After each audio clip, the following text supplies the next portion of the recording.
Great. Welcome to the first regular City Council meeting of 2021.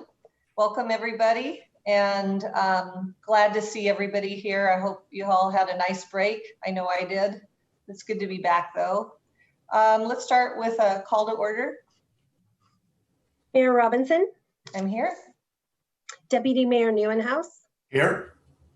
Councilmember Barksdale. Here. Councilmember Lee. Here. Councilmember Robertson. I'm here. Councilmember Stokes. Here. And Councilmember Zahn. Here. Thank you. Councilmember Stokes, would you like to lead us in the flag salute? Sure. I pledge allegiance to the flag of the United States of America and to the republic for which it stands, one nation, under God, with liberty and justice for all. Thank you. Do we have a motion to approve the agenda? So moved. Second. All those in favor say aye. Aye. Aye. Okay, great. City Clerk, do we have oral communications for tonight? Yes, thank you. This evening there is one speaker signed up, and so with that, I will call Jared Axelrod. Mr. Axelrod, can you hear me? Yes, I can hear you. Can you hear me? Yes, thank you. 1 minute. Okay, your time begins now. Great. Thank you, Mayor Robinson, Deputy Mayor Neuenhouse, members of the council. My name is Jared Axelrod, and I lead local public policy in Washington State for Amazon. Thanks for the opportunity to speak with you this evening. I'm speaking this evening in favor of agenda item number 10C, which is your draft 2021 legislative agenda. As I'm sure you know, the 2021 state legislative agenda will be one of the most important sessions in our recent history. And as the state continues to grapple with the effects of COVID-19, state policymaking is really going to play a key role in helping local municipalities like Bellevue plan for and recover from this pandemic. But the legislative agenda is also an opportunity to invest in Bellevue's future, which is why the draft agenda before you this evening is so key. I encourage you to support the agenda you have before you this evening, and wanted to call out a few items in particular that we hope to work alongside you during this year's session. First, there's a number of items that are really worth recognition, and namely your advocacy in support of public-private partnerships as an economic development tool is especially commendable, as is your support for a variety of new funding tools to construct and preserve affordable housing units and for people experiencing homelessness. And we look forward to working alongside you on those efforts. But perhaps maybe most importantly, given the unique opportunity we have in 2021 with the consideration of a new statewide transportation package, we support the city's prioritization of the transportation projects listed in your agenda. These projects will help Bellevue prepare for the growth that Bellevue is facing. The funding for the I-405 interchange improvements would be especially beneficial in reducing congestion, and your advocacy for $18 million to complete various components of East Trail would bring additional non-motorized transportation options for our Bellevue commuters. We appreciate the opportunity to work alongside you in crafting this agenda, and I particularly want to thank City Manager Brad Miyake, Deputy City Manager Kate Barnes, and Assistant City Manager Joyce Nichols for their work in creating this agenda. On behalf of Amazon, we look forward to partnering with you on this agenda and working with you to drive progress on these priorities. Thanks for your time. Thank you, Mr. Axelrod. That is the end of our pre-registered speakers list. I would ask at this time if there is anyone else connected to this phone call that would like to make oral communication to the council. Please use the raise hand function or *9 if you're connected with a phone.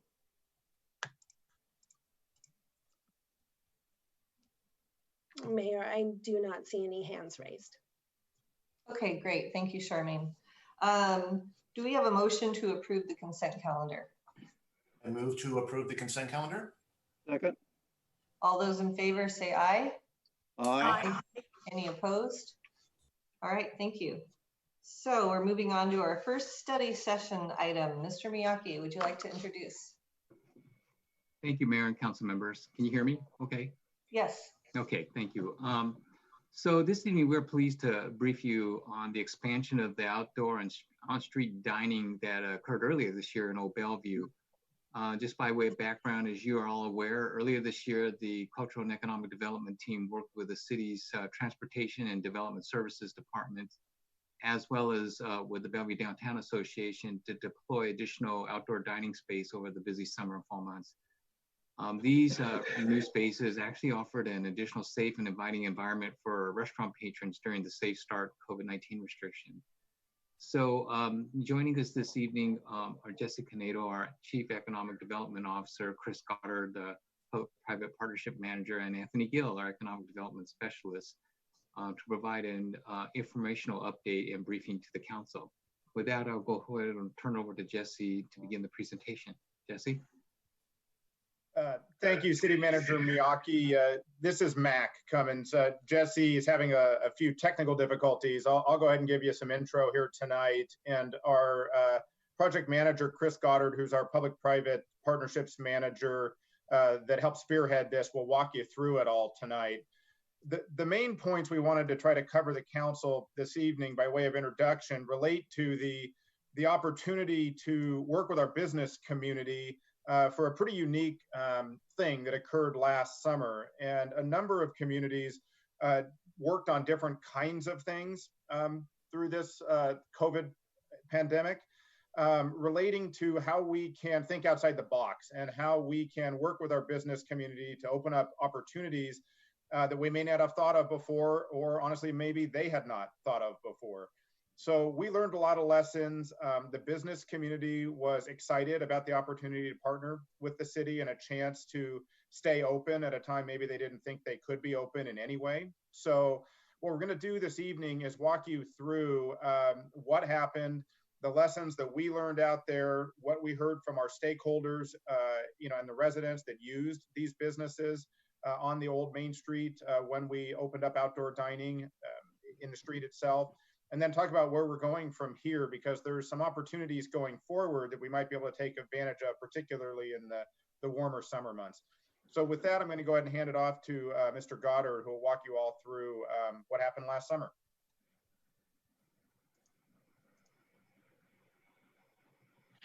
Thanks, Mac. I appreciate you jumping in for Jesse there.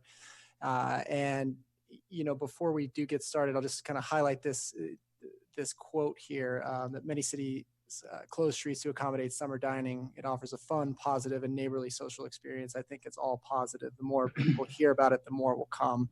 That was from a Bellevue resident. And that was one of many, many great points of feedback that we got through this process of helping to support the businesses down in Old Bellevue. And, again, I think this is a really great example of kind of service delivery via public-private partnership and capacity building as a way to provide additional support to our local retail and small businesses. So again, we're really excited to be here tonight to talk about this. We also have a separate item we're going to talk about shortly thereafter with the BDA, and we chose to break those out because this is kind of newer work for Bellevue, and there's some important lessons that we want to share, as Mac mentioned, with council and the community as we kind of look to do more of this work in the future. So Anthony, if you can go to the next slide. So for our agenda tonight, as Max said, we plan to tell the full story of how this effort came to be, from the conditions that led to the launch and the community engagement efforts that shaped our response, to what we learned and how that's shaping the work that we plan to do moving forward. Next slide. To set the context, back in May, with the pandemic intensifying and statewide stay-at-home order in place, Governor Inslee formally signed the Safe Start Washington plan to reopen the state's economy in phases. And as you know, for restaurants, bars, and cafes, the impacts of the initial shutdown and severe limitations on indoor dining capacity have been particularly severe. These are businesses that rely on razor-thin margins, 3 to 7% on average, and they rely heavily on in-person dining to support high overhead costs as well as the retention of staff. So in response to these challenges at the time, and throughout, we have acted quickly to spotlight businesses that are remaining open, to provide technical assistance to navigate all the recovery resources that are out there, and also to deliver specific guidance on how businesses can access our own tools and permits like sidewalk cafes and temporary use permits. But in addition to that, and then as we have since the beginning of the pandemic, we continue to explore kind of additional creative ways and partnerships to support our small businesses through the crisis. Next slide. as the summer approached, we weren't alone in these efforts. I think Mac alluded to that as well. As other cities around the country were looking for other creative ways to support restaurants, in particular ways in which they could leverage additional outdoor space to support dining, as kind of at the time, and still public health concerns and consumer fears around the safety of indoor environments was growing. So from full street closures on weekends to expand space for dining in places like Issaquah to full-time expanded use of sidewalks and parking lanes, as you see in the photo from Santa Monica, countering indoor capacity restrictions with added outdoor space where possible was becoming critical to supporting restaurant survival and providing safe options for residents to participate in the local economy. For Bellevue, our effort really took root and was accelerated in June following an inquiry from Bison Maine owner Joe Velarde, as he reached out to the city looking for a way to partner in exploring additional outdoor dining capacity in ways that we could work together. Next slide.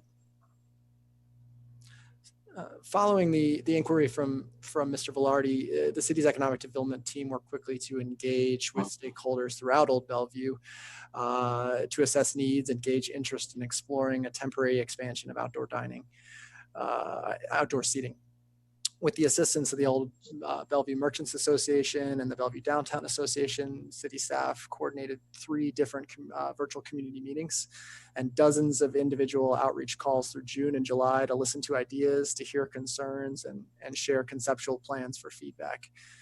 Through our engagement, we quickly learned that there was broad consensus for taking action to support Main Street restaurants, but as you can probably guess, there were differing views on how to best develop a solution that benefited everyone.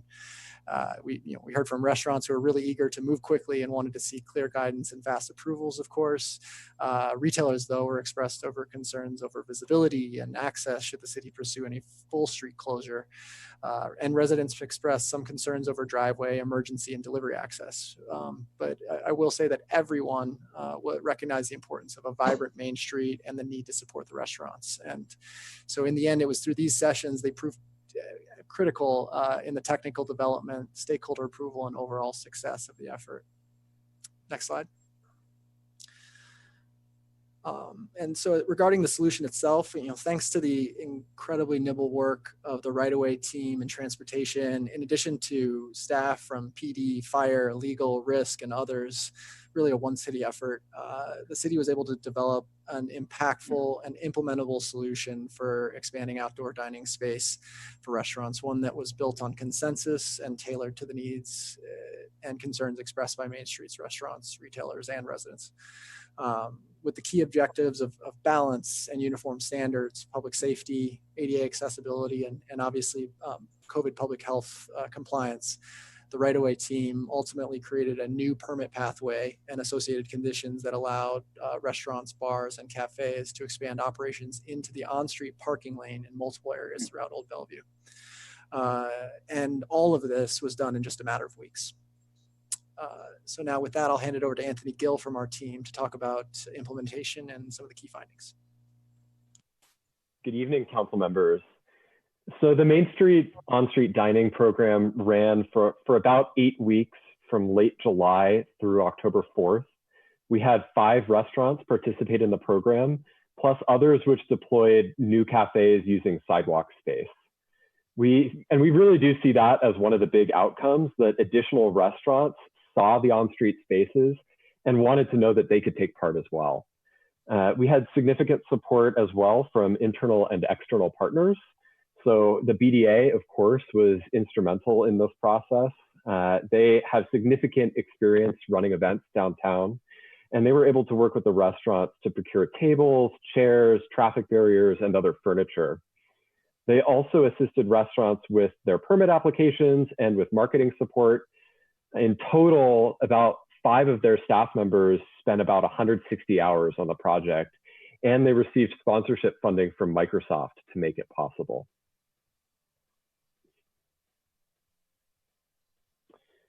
Overall, feedback from both the restaurants and the retailers was positive. Many of the restaurants reported that they recovered a significant amount of their revenue that they would accomplish in a typical summer, which is really a remarkable feat when you think about it. A couple of the restaurants actually reported that they beat their summer 2019 revenues, which really shows that they created a unique experience that people really valued. Retailers didn't report the same level of revenue increases, but they did appreciate the additional foot traffic. And some of the restaurants noted that they kind of wished that the retailers had stayed open a bit later to take advantage of the dinner guests at the restaurants.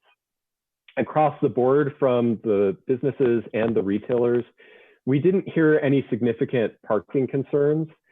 Just about everyone who completed the survey and who we spoke with after this process understood the trade-offs associated with losing the on-street spaces in order to receive more foot traffic, and they expressed a desire to see the program return in the future. Looking at some of the resident feedback and the user feedback, we also completed a survey of residents. And one of these surveys ran for about 3 weeks and was promoted for using City, Bellevue Downtown Association, and business channels. And we collected about 400 responses. The feedback was extremely positive. More than 70% were supportive of the patio areas. About 1 in 3 restaurant goers actually reported that they made a purchase at a retailer when they were out on Main Street, which again indicates that the program assisted not just the restaurants, but also the retailers and the businesses on Main Street. A majority of those who drove felt that parking wasn't a significant problem, and 71% were actually satisfied with the experience of getting to and from Main Street. And then excitingly, about 80% of respondents said that the patio areas made them more likely to visit Main Street again in the future, which again just really illustrates that this amenity was highly valued by local residents. So a couple of the key findings from this project. I think first we found that the program did have a significant economic benefit. The restaurants reported that they recovered a significant amount of the revenue that otherwise would have been lost. And the retailers also reported doing significantly better in the spring. So this is great for the businesses, but it's also great for the city's tax revenue, sales tax revenue as well. And in the future, it could lead to increased permit revenue as these restaurants apply for patio permits in the future. We also created a safer environment for the public. The patio users felt that they felt safe from a public health perspective, particularly with the precautions that each of the restaurants were taking from a COVID-19 perspective.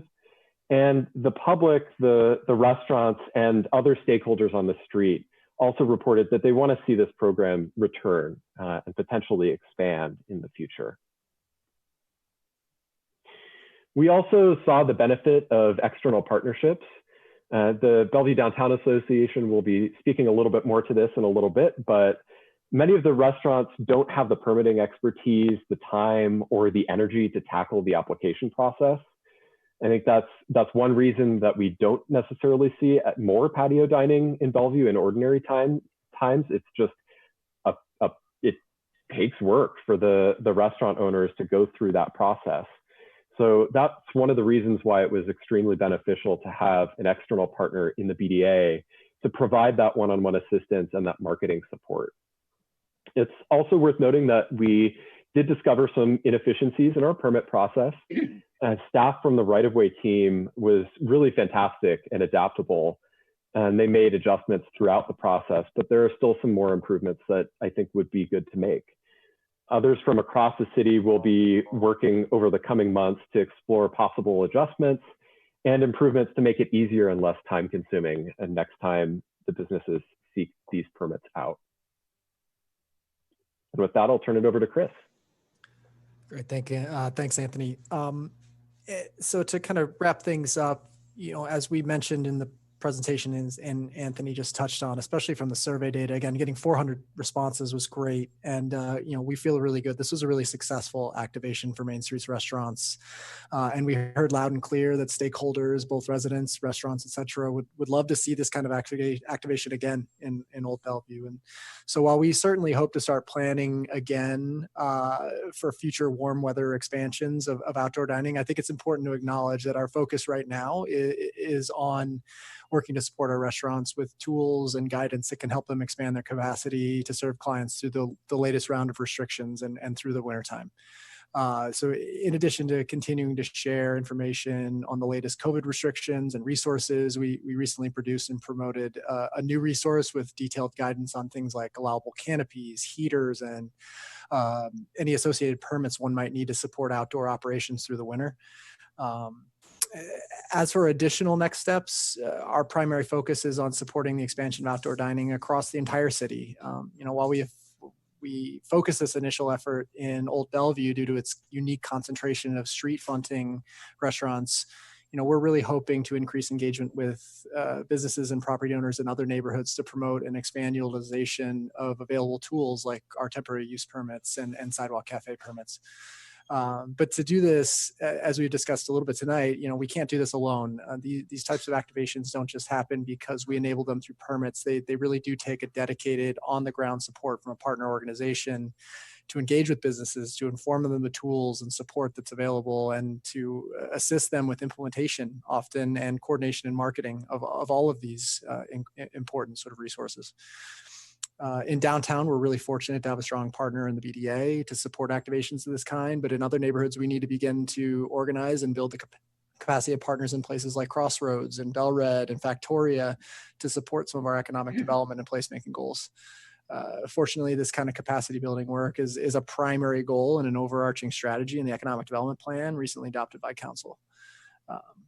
And lastly, if we do wish to expand implementation of outdoor dining efforts, we'll need to continue refining, I think as Anthony touched on, our permitting processes and make them easier and more accessible. A lot of this work is underway with the right-of-way team has worked really to templatize aspects of the submission process. But there are certainly more things that we can do based on feedback we've heard from Main Street restaurants to make our tools more user-friendly. So, and with that, I think we'll take any questions. Thank you. All right, thank you very much for that presentation. I'll go ahead and call in this order. And if you don't have a comment or question, that's fine. But Councilmember Zahn, followed by Councilmember Robertson, Barksdale, Lee, Stokes, Deputy Mayor Newhouse, and then myself. So Councilmember Zahn. Yes, thank you, Mayor. Well, first of all, good job, because I think that this is really so important in our city that through these partnerships with BDA and businesses that we're able to offer this. When I think about streamlining and making our permit process accessible, I think that's so important. And then the one city effort. And, it's interesting because when we talk about human services, we talk about wraparound services, but we don't necessarily use that word when we think about our small businesses and our restaurants. And yet, these are exactly the kind of things that they need to have in order to have a one-stop shop, instead of, while they're trying to survive, trying to figure out then, how do you get a tent? And what about a heater? And what about these permits? So I did have a couple of questions. One is, you mentioned Microsoft sponsorship and funding. So I was trying to get a sense for what kind of cost support we're providing to the businesses in Old Main, as one question. And then my second question is, then as we think about expanding to other areas, we have a lot of neighborhoods that have restaurants that have been with us for many, many years. And certainly I had an opportunity to hear from some businesses when I was at a Lake Hills Neighborhood Association. And, they struggle as well in terms of making sure that they have business. And one of them did mention that although they could do outside dining, that it's such a challenge to actually offer outdoor dining. So I'm just wondering how we really can move forward quickly to help these neighborhood restaurants as well as the ones in Old Main. So those are my two questions. Thanks. Sure, I can try to tackle those. On the first question, we were really fortunate. As you mentioned, Microsoft provided a contribution of $40,000 to help support the overall cost to getting this the implementation of these dining sort of on-street. I guess you'll call them sort of pods, but these on-street dining locations off the ground and helping to market that effort. And that money was sort of worked in concert with and channeled through the BDA, who really helped to implement. Again, we'll talk a little bit and hear a little bit more from them later, but really that went to significant staff time across 6 staff members over probably 6 to 8 weeks through our planning and implementation to help every individual restaurant on the street, both, actually filling out and understanding how to do the applications and the permits and the site plans, in addition to coordinating the barriers and other sort of public safety elements that needed to be delivered and set up. So that really was where our partnership with the BDA on this really shined, because again, that's work that sure, a restaurant may be able to take on their own, but in a pinch, in a rush, to do that and to coordinate the delivery across multiple restaurants of all those resources is really challenging work. And again, also providing that TA through the application process is critical. So that's where that money went to help support that work. And every drop of it was used. On the other neighborhoods and Lake Hills sort of example, again, I think I had mentioned, we have created some sort of easy to use templates and resources that are intended to help restaurants really understand what kind of permits that we have available that they can leverage to sort of do additional on-street or other permits, whether that's sidewalk or temporary use. And we've tried to really promote and can constantly sort of work through partners in our own channels to sort of share that information on how they can leverage those tools. I think one thing that we learned through this effort and in others that we have to acknowledge is that not every restaurant or place has a space that they can expand outward to. And we've seen a lot of restaurants really say, you know what we're going to do is we're going to shift, or we're going to pivot our model to really focus on takeout dining right now. And we heard a lot of that from some of the Main Street restaurants as well, because not everyone had a place they could sort of grow into through the winter. So we're continuing to look for examples and support them as best that we can, and share all the information that we have about the tools that we do have. And so can the ones that have large parking lots do things like, I understand Kirkland just started a dine in your car type of an option where they bring the meal to you and you eat it in your car. So is that an option in Bellevue too? Yeah, that should, again, we use probably one of the tools that would be leveraged to do something like that is through our temporary use permit, which again, we've created some resources on how to leverage those. Again, so many Bellevue businesses are fronting like a private parking lot in a strip center or a mall. And so that is the large space that can be leveraged. And it's up to, the business can work through an application permit to say, here's how we'd like to, or property owner to how we'd like to reallocate some of that space to support either, a tent in the parking area, or potentially some sort of, amended delivery sort of scheme, like, or as what you're sort of suggesting that the example that you just cited. So, we have had other businesses, we've had some of those permits out. I don't have the numbers in front of me of just how many temporary use permits have been leveraged to date, but there are definitely businesses taking advantage of that tool. Thank you. Okay, Councilmember Robertson. Thank you. I have to join Councilmember Zahn in thanking the staff for being so on top of this. I really hope that we take away from this trying time some of the innovations that we've come up with to try to keep businesses going, so that when COVID is gone and people are vaccinated and everything's fully open again, that we can still keep that kind of can-do spirit to figure out a way to help businesses continue to survive, because it's going to be a while. So I just wanted to make sure that I had a clear understanding. So if businesses want to use, say, parking spaces in a parking lot, say one of those strip malls, and the use of those parking spaces would take that development below the minimum required parking under our permits, is that something that they can get a temporary use permit to do? That is my understanding, yes. And again, our land use team works closely to review that and sort of understand exactly what that threshold is and if there are issues that need to be addressed with the application. But those go through land use, and that consideration is one of the things that they're looking at.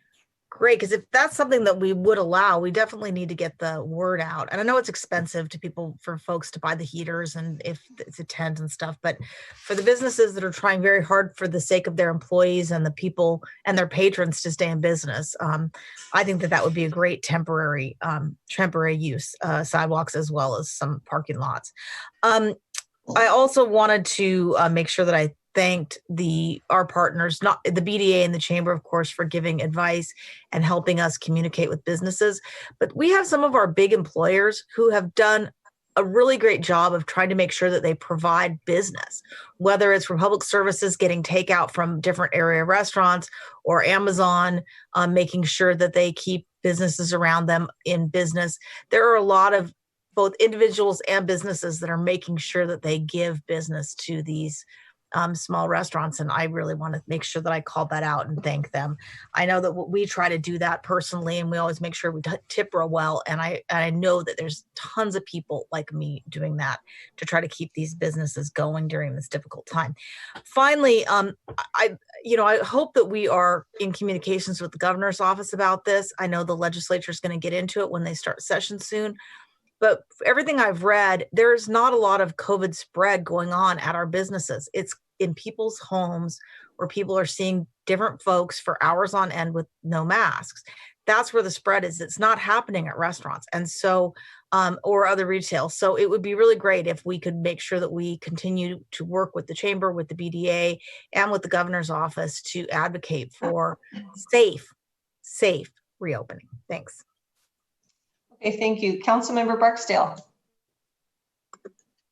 Thank you, Mayor. No questions, but I did just want to thank staff and our partners, BDA and Chamber, and helping our small businesses stay in business, if you will, through this time. So looking forward to the expansion and hearing more about the good news. Thanks. Great. Councilmember Lee. Thank you, Madam Mayor. I want to compliment the staff for doing a wonderful job responding to COVID-19. We said it over and over again, the economic development staff has done a good job, tremendous job. And I think that's one of the strengths of the city of Bellevue. We respond very well. We, took care of our community when, we have need to. And so it's in our DNA, I guess. So, but it takes a lot of work, takes a lot of effort. And I appreciate the businesses, obviously, the stakeholders, that they are the one that is going to be at the front line. They need to let us know, they need to keep the economy going. So I appreciate that they took the initiative to connect with us. I was actually at the early stage, I was eating Bismain, and they were so crowded. It's not funny. So I think, I believe that out of that, they demonstrated there's a need for safe, dining, for safe activities, and I think that's why I voice Councilmember Robertson's point that we need to be smarter. We need to be more proactive to see what are the things that we can do to that is safe and what isn't. I think that's a good point. The second point I like to support is Councilmember Zahn's point. We, I think, did a good job, when we asked to Bismain, some establishments, but there are other places, I think she mentioned Lake Hills and Newport Hills and Victoria and other places. And if they don't realize, there's a way, and they're not organized to ask city to do certain things, where are they? Are they going to be left out, or we can just publish information? So there may be something that we can be more proactive, and that's something to consider. Hopefully, it won't need us, because hopefully, with vaccination coming out, we may not have the problem. But in the event that we do, I think that's something we need to be thinking. We need to be more proactive. We need to look at other restaurants, businesses that are not coming to us, but they are in the same dire needs, and they're just going to go away, right? If they don't tell us. So I think we need to pay attention. We need to be proactive. We need to be looking at the good model example that you guys have done, and see how we can do better, do more, and to be more proactive, and to help all the community. So good job. Thanks. Okay, thank you. Councilmember Stokes. Yeah, thank you. I appreciate the comments that have already been made and covered a lot of the ground on this. I think it's really amazing that we put this in place. And one of the things I think is very interesting in this is something we've been talking about for some time. And so again, having to deal with the pandemic and find out how to make things work differently, I think we've hit on something that actually we can apply going forward, regardless of whether, and hopefully the vaccinations are going to really get us a chance to conquer this thing, that this will be a way of doing business. It's been, well, 2012, I came back from Denver. The first BDA trip I went to Larimer Square, and I was so excited because we're sitting on the outside, and this was in September, and there were lights on the street, and I just came back, was all excited about why can't we do this in Old Bellevue? Well, it's taken us a while, and we're finally getting around to figuring out how to do it in terms of permitting and all of those things. And again, sometimes these circumstances cause you to work on something that is a valid idea that's been around a long time and puts it in place. So that's exciting. And the other thing I came back from there was, the whole concept, really into the concept of Grand Connection. So we're working on those things. And again, it's something that's going to continue as we spread across the city. And I think we can do that.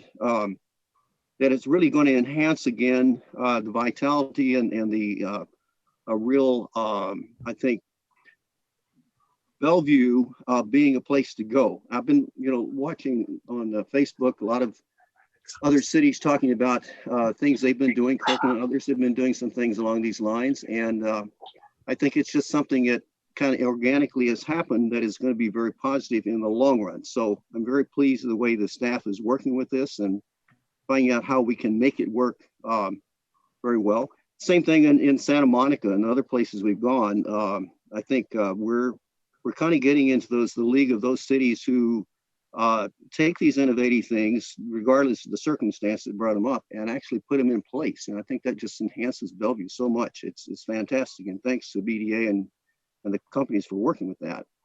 I did want to make one comment on the issue of the safety in the restaurants. And it's an issue that you have some pros and cons on that. And I think we need to, I agree with Councilman Robertson that we need to work with the businesses to see what we can do in that area. And I think we can be proactive with them on how do we actually address safety with, the inside a restaurant, and not just say, well, they should open them because they should open them, but taking the same concept of working together with them, how can we help and advance that as well? So I think it's that we set a very good example for ourselves, and have in what is a very small project in a sense, given in the city, it's had a tremendous impact. So kudos to staff and to the community and to the merchants and everybody involved in this, and let's just keep doing it. Thank you. Great. Deputy Mayor Newhouse. Thank you, Mayor. I'll echo some of the things that have already been said, a lot of good comments, and certainly Anthony, Chris, Matt, and I think Jesse's back now. So congrats on moving so quickly on this, as well as with our great partners with the BDA and the Chamber. What's so great is that, to me, we have built this great toolkit now, and we've got it in our back pocket, and we've got it ready to go as soon as, and I think, as Chris rightly pointed out, not every restaurant will want to take advantage of this, nor will they be in the opportunity to. Maybe it's just not in the right location, or where they might be in the strip mall versus on the street, like on Main Street. So it doesn't work for every restaurant, but I just think it's so great that we can have this toolkit. We can start finessing it now. And maybe this will help with the permit process if we can identify those ways we can streamline it. And because most likely we will be back to normal this summer, most likely not. I think these restaurants are thinking about this right now. If we can have the permit process start opening already in April and May, so that they can hit the ground running this summer again for that 8-week or 10-week length of time. I think that'll be really great for us to get ahead of it. And again, only for those restaurants that want to take advantage of this, but I think we can all agree that we want to give them as many tools and opportunities to thrive and keep their business alive as possible as we make our way through this pandemic. So So great job again. And I echo the comments about making this citywide as much as possible as well. Certainly, the Newport Hills and the Crossroads, and even in my neighborhood in Lake Hills, if there's opportunities, even though it might be more unique to what we experience on Main Street, I think that'd be great. One quick question on the right-of-way permit: what is the cost to the restaurants, or was it subsidized partly by our sponsorships or partnerships right now, or were the restaurants still paying for that permit? And if so, what was the cost associated with that? Anthony, do you know the cost offhand? I will say that one thing I can speak to specifically is we waived the cost of what would be considered the rental fee. So the space, typically the city for a sidewalk cafe would say X amount of feet you have, you're going to charge you a rental fee associated with that. That was waived, but we did charge a permit fee specifically. Anthony, do you have that? I don't have it handy. Let's see if I can pull it up really, really fast. I believe it's about $350. Something in that range sounds about right. Yeah. Okay. Well, something to consider if we're still in the depths again of the pandemic. If we look at waiving that fee, especially for some of the smaller restaurants that are barely surviving right now, it might be something to consider going forward. Thank you. And it's $238. Just pulled it up. Oh, great. Thanks, Anthony. Appreciate that. Yep. Okay, thank you. I really want to thank staff for all the work that they did on this, and for the help with the BDA and the Chamber and Microsoft. I mean, it's just remarkable how successful this has been. And I think, as Councilmember Stokes mentioned, it's something we've all wanted for a long time. So I'm glad it happened, and I'm glad it's been so successful. I wanted to know what role the Old Bellevue Merchants Association may have played in this, because I haven't heard anything about that. And I appreciate the comments about bringing these innovative ideas to the other areas in Bellevue, like Crossroads and Wilburton and Bell Red and Factoria and Eastgate. I just think we should really focus, and maybe we should help them form their own business associations. That might be helpful. And then I had another question. I'm always curious why the parking space next to Gilbert's in front of, I think it's Lorelei's iShop or something, is blocked off and not used for parking or for tables. So I'm curious as to why that is. Sure, I could take a crack at most of those. So on the OBMA, the Old Bellevue Merchants Association, so that was our first port of call when we started this effort. So we really went right to the leadership there to say, how can we help to gather and leverage them as an organization to bring stakeholders together? As I mentioned, we did 3 meetings, virtual meetings, but like with Old Bellevue stakeholders.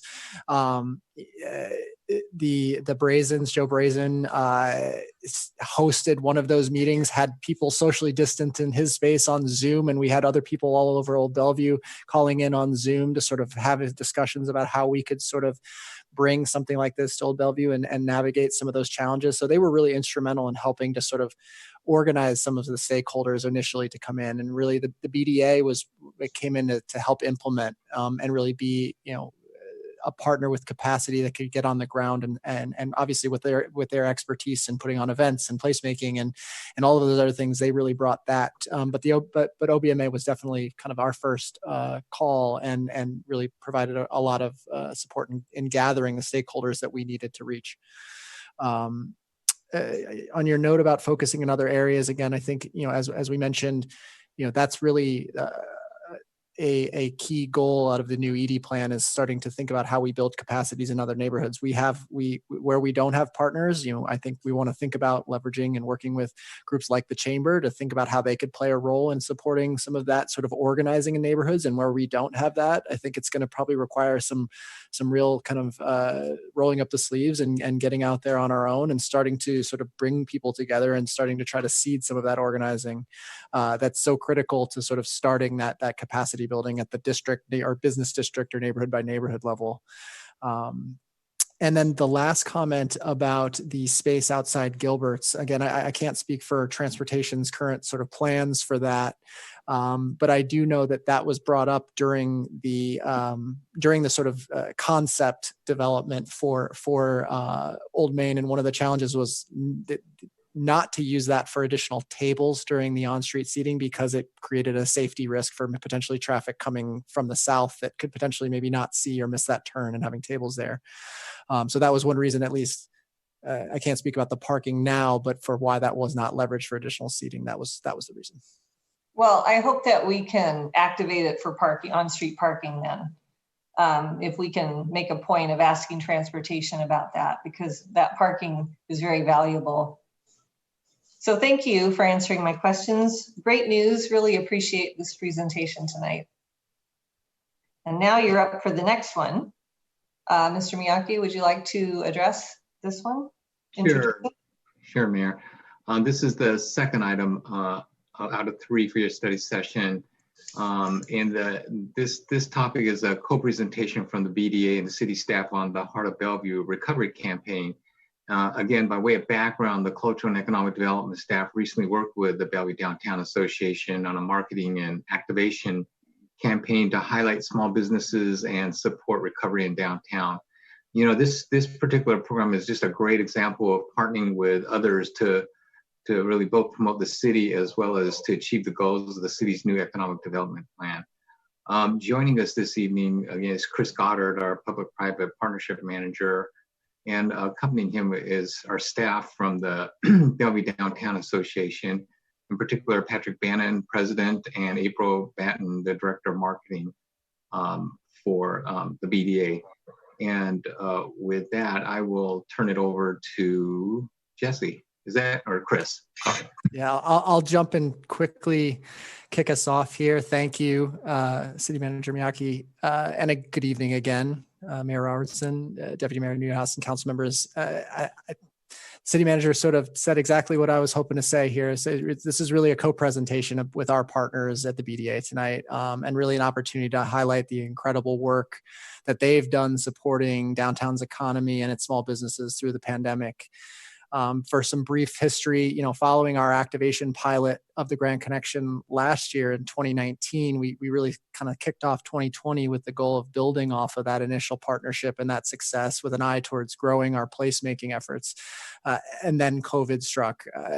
You know, recognizing the need to redirect our energy and our resources to respond to the crisis, we worked really closely with the BDA through the spring to pivot kind of those initial 2020 plans and really redirect our placemaking efforts in a different way. And, you know, over the next 6 months, you know, we worked closely with the BDA and other downtown stakeholders, with really the BDA kind of just being an amazing leader in this space, but really to successfully develop, launch, and implement a multifaceted recovery campaign designed to connect and support the local businesses in downtown Bellevue. And, you know, before I hand it over to the BDA for their presentation, I just wanted to share that this is really another example, a really important example of, and reminder of the power of partnerships, you know, reaching small businesses with critical resources, activating the public realm, and connecting, you know, downtown and marketing downtown and its businesses is essential to creating a vibrant place. And it's even more important in a time of crisis. So, you know, this kind of work is challenging. It's time intensive. It requires extensive relationship building with property owners, with businesses, residents, along with dedicated resources to be successful. And, you know, government can't do this kind of work alone. And fortunately, we've got a really amazing partner in the BDA, and I'm excited for them to be here tonight to share a full report on this partnership. So with that, I will hand it over to Patrick and his team. Thank you, Chris. Just a quick mic check. Can you hear me okay? Yes. Yep. Great. Yes, we can. Excellent. Thank you so much, and good evening, Mayor Robinson, Council Member, City Manager Miyake. Appreciate this opportunity to come and share this work. But I'm also reminded, based on the prior conversation, that we're very much in progress still with the pandemic and understanding how best to apply what we have to offer collectively as a community to respond to the pandemic. So while we're looking back somewhat, I think this is a great opportunity to see what has worked well, learn from what hasn't worked well, and then also look forward and say what tools here from our work, from this campaign, can be leveraged for other areas of Bellevue that can be addressed, whether it's 2021 or 2022. The pandemic forced us to really think creatively and actively and in a nimble way with the city and with our business partners on how to respond. So this slideshow, we'll keep it brief, but we wanted to hit some of the highlights from the Heart of Bellevue campaign. As Chris mentioned, in early March, we had a different proposal for activating and marketing the Grand Connection, building on the work we did in 2019. Everything changed once we started working from home, and we knew we had to go all in with our team, with what expertise we had to offer, and then with our community to respond in the most effective way. And we didn't know exactly what the most effective way would be. We only knew we would learn by doing and jumping in with the strengths we had and the team we had to respond in the best possible way. Next slide.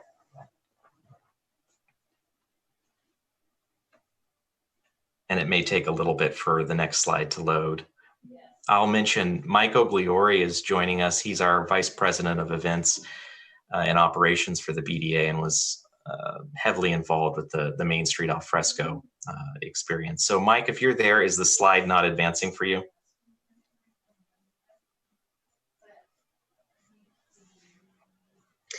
Patrick, this is Charmaine, the clerk. I'm going to take over sharing the presentation. So give me 1 second and I should be able.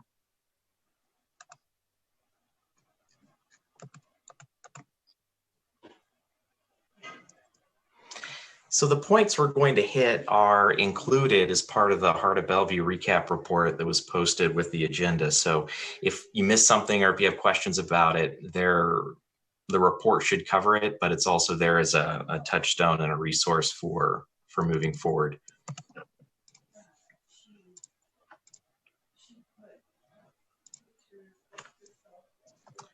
Thanks, Charmaine. Okay, so the why seems pretty evident of why we jumped into this work. So you can see that we had to focus on a specific geography based on our capacity, and know that we were not going to be presenting our major community events and marketing work as originally planned. We were needing to respond specifically to those operations in downtown Bellevue, those businesses, those entrepreneurs who needed support and needed any creative wraparound that we could provide at the moment the crisis hit. Next slide.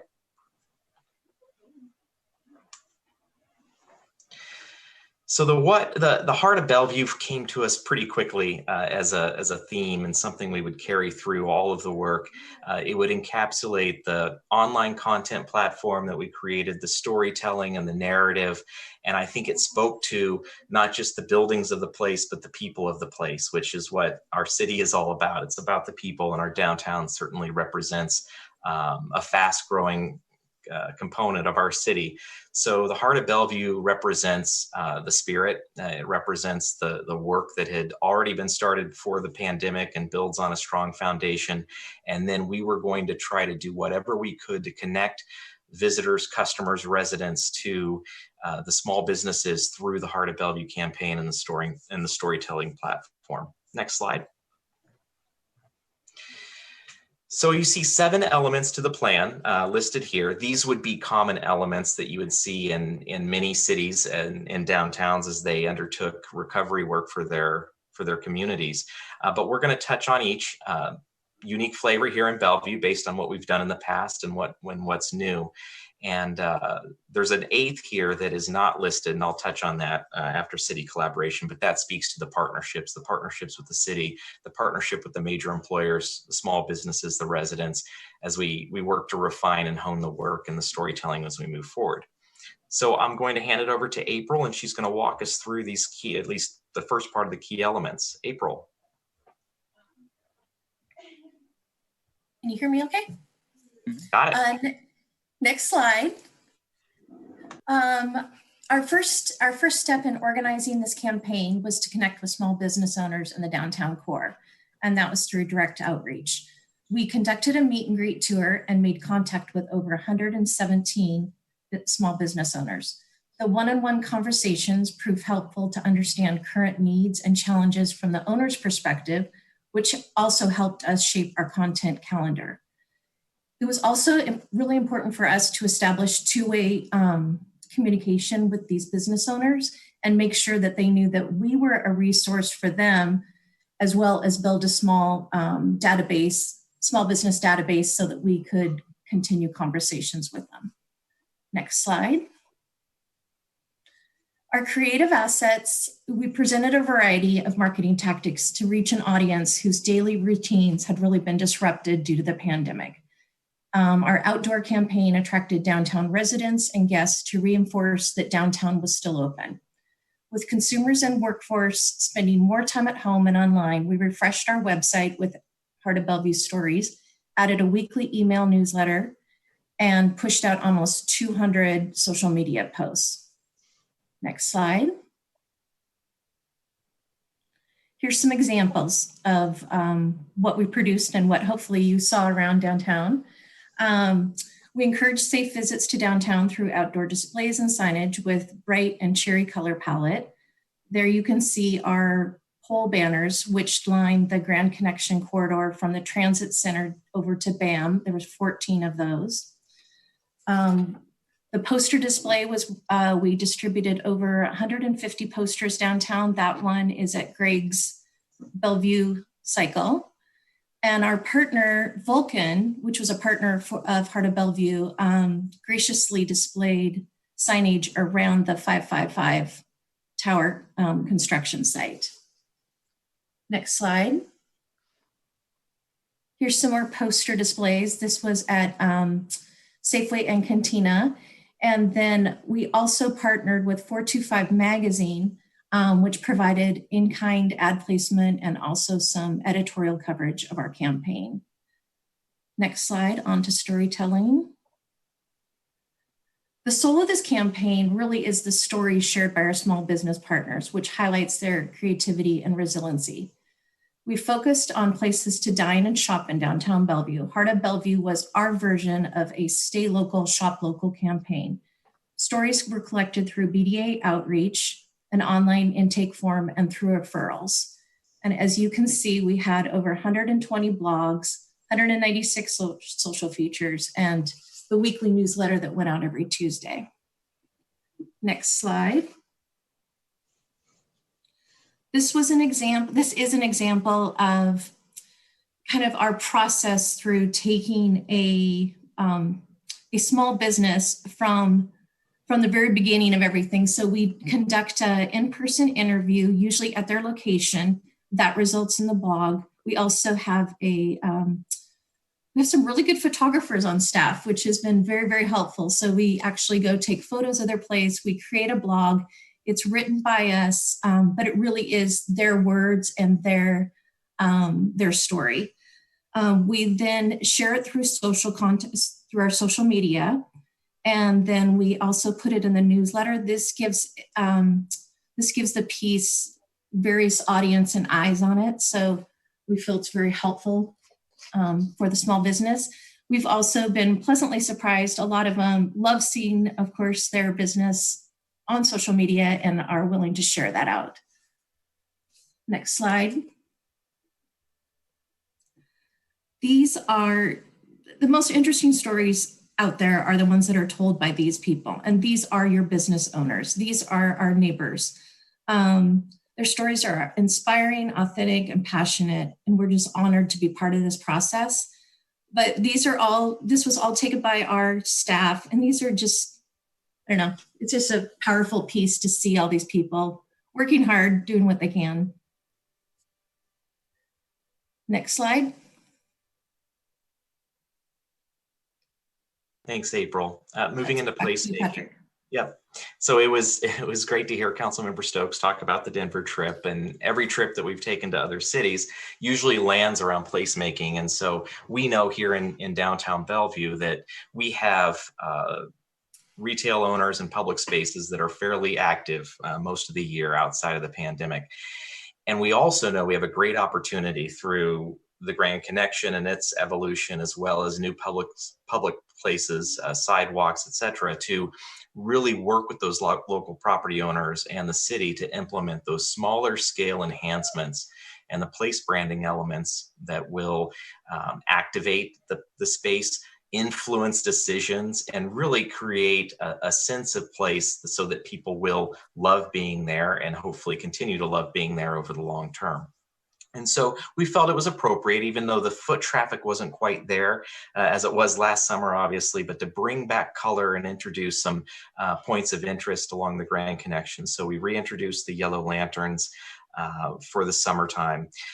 You heard the presentation on the al fresco dining in Old Bellevue, and I can't reiterate enough how important the collaboration and just nimbleness around adapting to the circumstances there, the feedback received. The city staff did amazing work in navigating that project, and then working with us to help implement it and be feet on the street to help those small businesses. When you go into an environment like that, there's trepidation about what may happen and what the consequences may be, unintended consequences. But once you get in there and start working it and seeing the results, you feel the impact, you can see the impact, and it was fairly profound, especially on the nice days. Next slide. Couple more images from the Old Bellevue implementation, and it was mentioned, Chris said, or Anthony mentioned, how those, at least a couple of the restaurants did mention that they had a significant boost in business and revenue for the month of August, particularly with the nicer weather, with the addition of the outdoor dining space. Next slide. So the Heart of Bellevue program had a certain timeline associated with it, and it will continue into 2021 as a storytelling program, as an opportunity for us to activate public spaces as the workforce returns and as the residents continue to grow downtown. But we wanted to transition into holiday promotion as well, and do whatever we could with the resources available to light downtown in places that traditionally did not have lights, and connect Old Bellevue, the downtown park, with the Bellevue Collection and the reimagined Snowflake Lane, as well as connect a few pieces of the Grand Connection. So we worked with our partner Symetra to create the Season of Cheer campaign, which really helped us transition Heart of Bellevue content into more holiday related content. But essentially it was the same content or campaign tactics. We just rebranded it as Season of Cheer, presented by Symetra, because traditionally, at least over the last year and hopefully moving forward, Symetra has been the presenting sponsor on the downtown ice rink. And because of the COVID restrictions, we couldn't produce the ice rink this year in the downtown park. And Symetra generously stepped forward and continued to provide support for the Season of Cheer campaign, and allowed us to do the lights and to continue the content program that had already been started under Heart of Bellevue. Next slide. We traditionally do outdoor concerts through Live at Lunch, as well as the Bellevue Jazz and Music Festival, and those have been inside at Maidenbauer Center and then throughout venues in downtown. We adapted our virtual programs under the Heart of Bellevue banner to present the Heart of Bellevue music series. And it was important for us to do this. We weren't sure what the audience would be and what the receptivity would be, but the artists loved it. They were grateful for the opportunity. These were all local and regional artists that perform for both the Heart of Bellevue Summer Music Series during lunchtime, and then during the Bellevue Jazz and Blues Festival music, or the music series that came after the Summer Music Series. You can see the results here. We were impressed by the uptake on the virtual programming. Residents at Soma Towers donated the space there for us to professionally present these concerts. So just another key element for us to represent the creative spirit from downtown Bellevue and from the city as a whole. Next slide.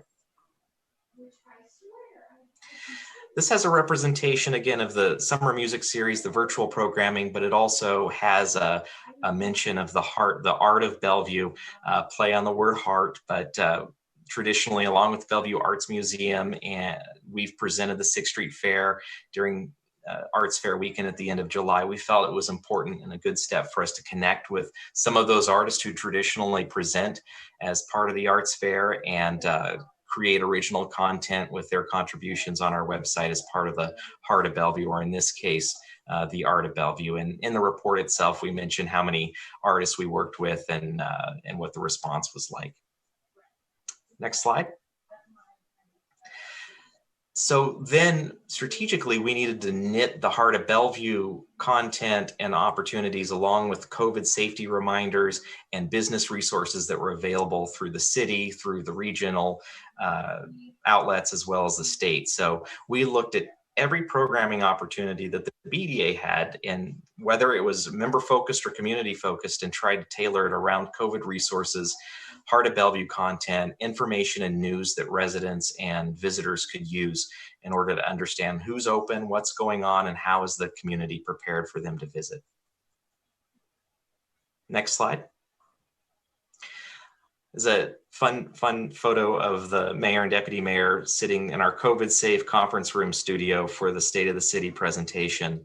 And again, thanks for working with us on that. I think it was important for us to provide whatever platform we could, wherever it was, to communicate with the community as a whole, with Bellevue residents, with our downtown businesses, about where we are as a community and how we are moving forward.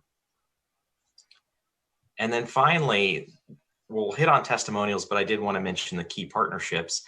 April will touch on that too in a moment, but the partnerships with our sponsors in the business community and the businesses in the city of Bellevue, this work wouldn't have been able to get started and then sustain itself without those partnerships and that support. So it stretched us, it built capacity where there wasn't capacity, and it reinforced some of the importance of relationship that we've had in years prior, but a whole new level of relationship building for us. And I think it puts us and by virtue of that work, the city in a great position moving forward. April, want to touch on the testimonials, and we're almost wrapped up.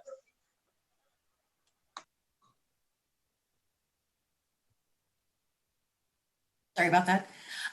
To reiterate what Patrick said, these partnerships with these small businesses have been welcomed. I mean, we have literally just wandered in their locations to say hello to them. We do get asked a lot of questions that we don't know the answers to, that we funnel through Chris and Anthony, if they're city related. But here's just a couple unsolicited.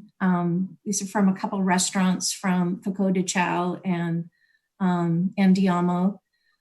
These are also included in the recap that you can read. If you want to go to the next slide. This is from Chris at Residence Events, which we mentioned was the host of our live music. And I think he was particularly thrilled just to have something going on at the venue and to see these artists in action again. And then Drew and Melinda were actually artists that had previously displayed their works at our 6th Street Arts Fair. And so when we did the Heart Art of Bellevue, highlighting those artists in a digital format, they really appreciated that. Even though we weren't able to showcase their wares at the fair this year, at least they had some exposure. We'll go to the partner slide next. So this really has been a collaboration with several partners throughout the city, from Bellevue Collection, Visit Bellevue, I mean, just so many. But our key partners that we really do want to highlight that jumped on just very early when this was still just a concept. We had not done this work before, so we were just taking a stab at it. The city, of course, we started those conversations early, but Amazon, Microsoft, Puget Sound Energy, and Vulcan and PACCAR were all just extremely excited about that something was happening, that the city was open, that we were going to be talking to these small businesses that make up, that make Bellevue so special. Next slide. So our campaign promise to you has been from the beginning to build connections, engage community, and support economic activity. And that's what we will continue to do. And it's been our honor and pleasure to be behind such meaningful work and to be partnering with the city on this. Yeah, and then finally, just want to stress again how essential the ground level support for downtown businesses or businesses wherever they are in the city.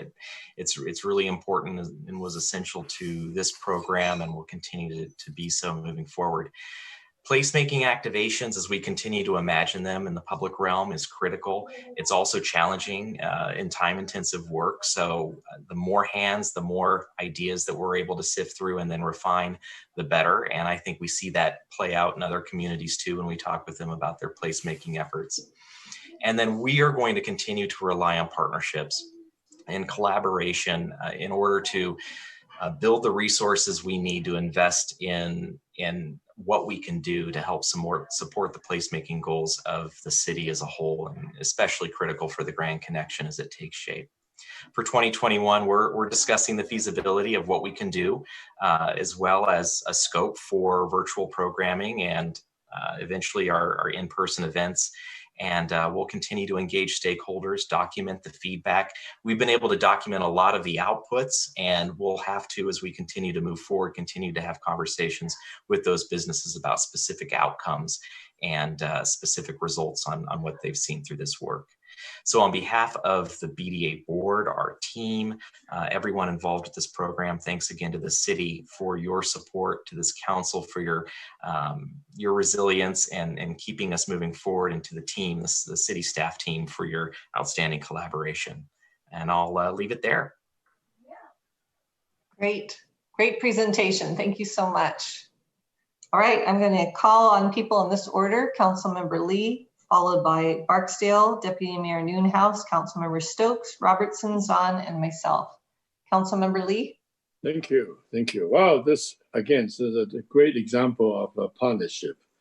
And this is something that I appreciate. You know, obviously, the COVID-19 brings it on. You know, it's something that the city does. It's something that BDA does. Something that, you know, we all want to make sure the city is healthy, people are connected.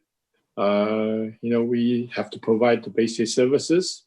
However, the COVID-19, because of the pandemic, it really brings on a different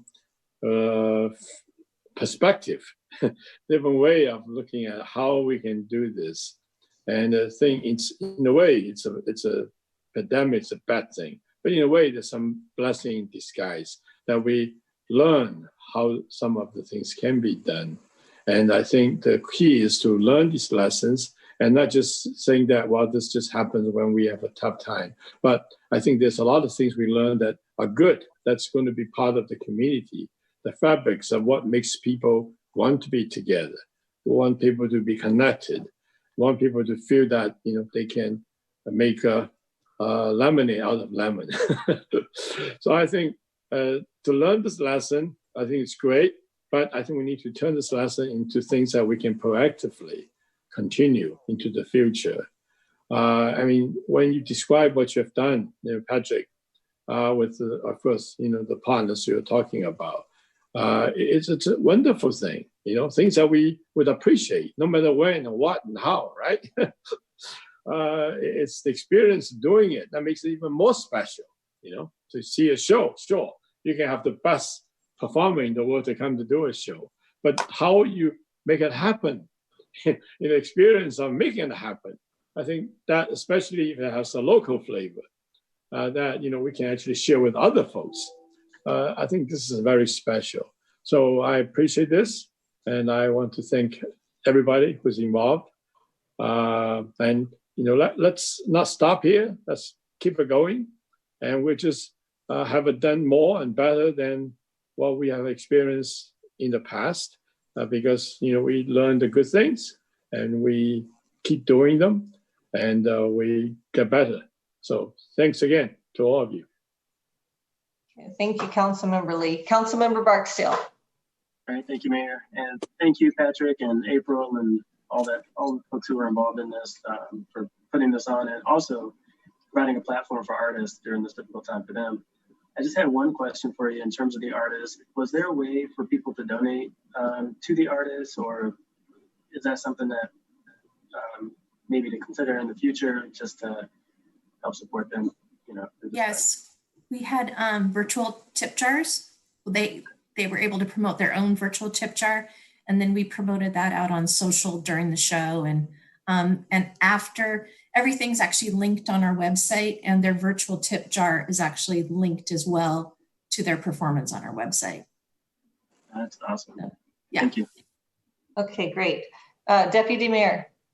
Thank you, Mayor. And thank you, Patrick and April, for the great presentation. And Patrick, thanks for including that photograph of the state of the city. I have to tell you, I don't think I've ever felt as safe during the pandemic during that time, with that bubble wrap basically around both myself and the mayor. It was quite encased. Exactly. No, this is just a great presentation that highlights, a lot of great partnerships, a lot of great testimonials, just a slew of things that, as April alluded to, just continues to keep Bellevue very special. And I really appreciate the way you attack this. In terms of the 7 or 8 different parts of the plan, the direct outreach, the creative assets, the storytelling, the placemaking, as well as the virtual programs they're able to do, and then the collaboration. And then, as we all know, all the resources that you were able to provide in terms of COVID-19 to businesses downtown. It really was just such a solid plan. And clearly based on those testimonials, not only did it help, keep some, companies, keeping them thriving, but literally might have been the difference between companies going under during this, COVID-19 pandemic. So not that any of us are out of the woods yet, but they're still around because of your efforts and all the, including the city's efforts and all the great partnerships that you established. So, so for me, it's just kudos, keep up the great work. I'll echo also what Councilmember Lee said. Let's keep it going, because we're not going to be through this for a while, no matter how quickly we get the vaccine dispersed. It's still going to take a little while. And I think that, these programs are going to be just as important through the summer as they are what just concluded, and then through the holiday program as well. We've got to keep our foot on the gas, if you will. So thanks again, Patrick, and thanks again, April. Great presentation. Thank you, Deputy Mayor. Councilmember Stokes. Yes, I want to also give my thanks to Patrick and April and the whole staff BDA working on this. And I think I also want to applaud you for really upping the game of working with artists, particularly the performing artists. That's something that BDA has supported for a long time. And you found very clever and successful ways to continue that. And, this whole creative economy this is part of it, and I think you're doing a great job of that, and that is very much appreciated. And it's been a big challenge, but you've risen to the challenge. And I think, again, what I'm seeing out of this and what we're going to come out of this whole thing is even better ways to connect with the community, to provide services, to let people know what's going on. And I think you've hit on some things that can actually be used when the pandemic is, wrestled to the ground, such as having after performances or different things, having videos, having just different ways to get around and get people to see and be involved in art and the community in downtown. I think you're just expanding the opportunities and doing some very original thinking, and that's very much to be commended. And again, it's the triangle of working together of BDA, the city of Bellevue, and our great corporate and local business sponsors who get involved with it. So it's just a dynamic trio, and very pleased to see it be successful in these times, and looking forward to more. And after the pandemic's over, I think you're going to be doing a lot of this innovative things going forward. So that's a bonus as well. So thank you very much. It's been a really good presentation and great success for the year. Thank you. Thank you, Councilmember Stokes. Councilmember Robertson. Thank you. I'll be brief. Everyone's pretty much expressed what I would have to say anyway about how wonderful this is. Thank you, Patrick and April. You know, I think one of the reasons Bellevue it has been so successful is because of the partnerships we have. And BDA has been a really important touch point on that. You gather people together, you work with the city. So I want to thank you, as well as Microsoft, Amazon, Vulcan, and PSE, as well as anyone else that's been involved in this. I think it's great. And yeah, let's keep the gas on. We need to make sure that Bellevue comes out of this pandemic strong. We are in a good place to do so due to this work and the partnership. I'm just looking forward to more of it. And any way we can partner and help businesses and the arts keep going, let us know, because, you know, we are ready and we want to keep Bellevue on its trajectory to being, you know, the greatest city in the world. So thanks. Great. Council members on. Yeah, I too echo my colleagues, Patrick, April, Mike, BDA, for all your work on this. Frankly, I just love this theme, right? The heart of Bellevue, because to me, when we talk about recovery, it is that heart work of engaging with the community.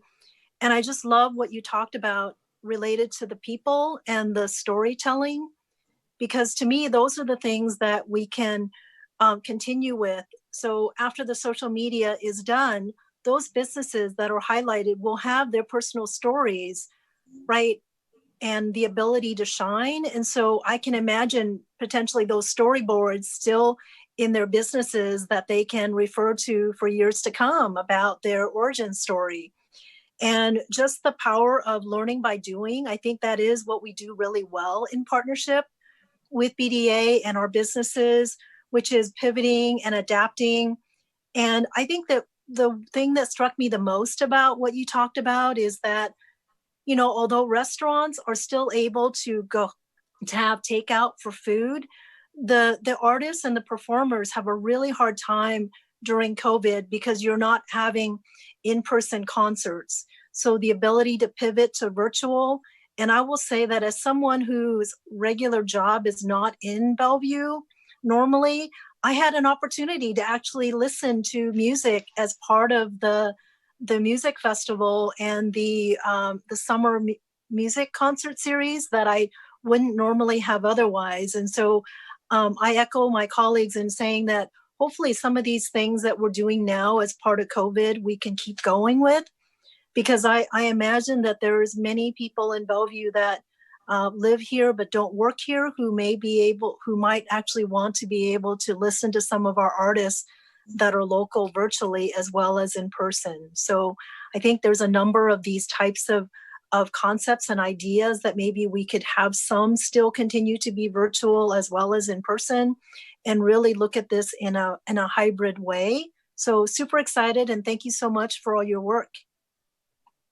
Great, thank you, council members on.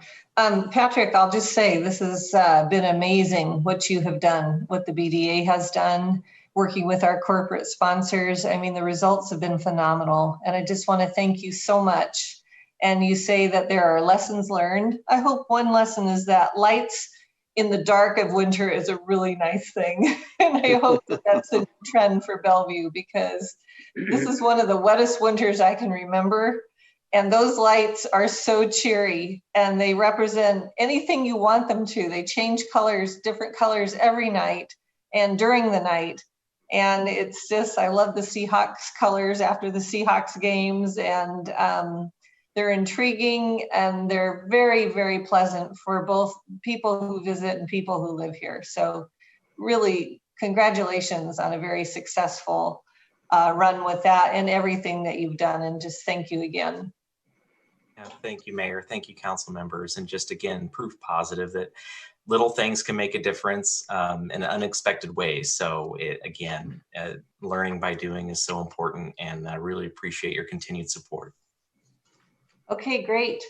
Well, I think we'll take a 5-minute break here before we get to our next agenda item. And so we'll be back at 7:30.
next study session item. Mr. Miyake, would you like to introduce?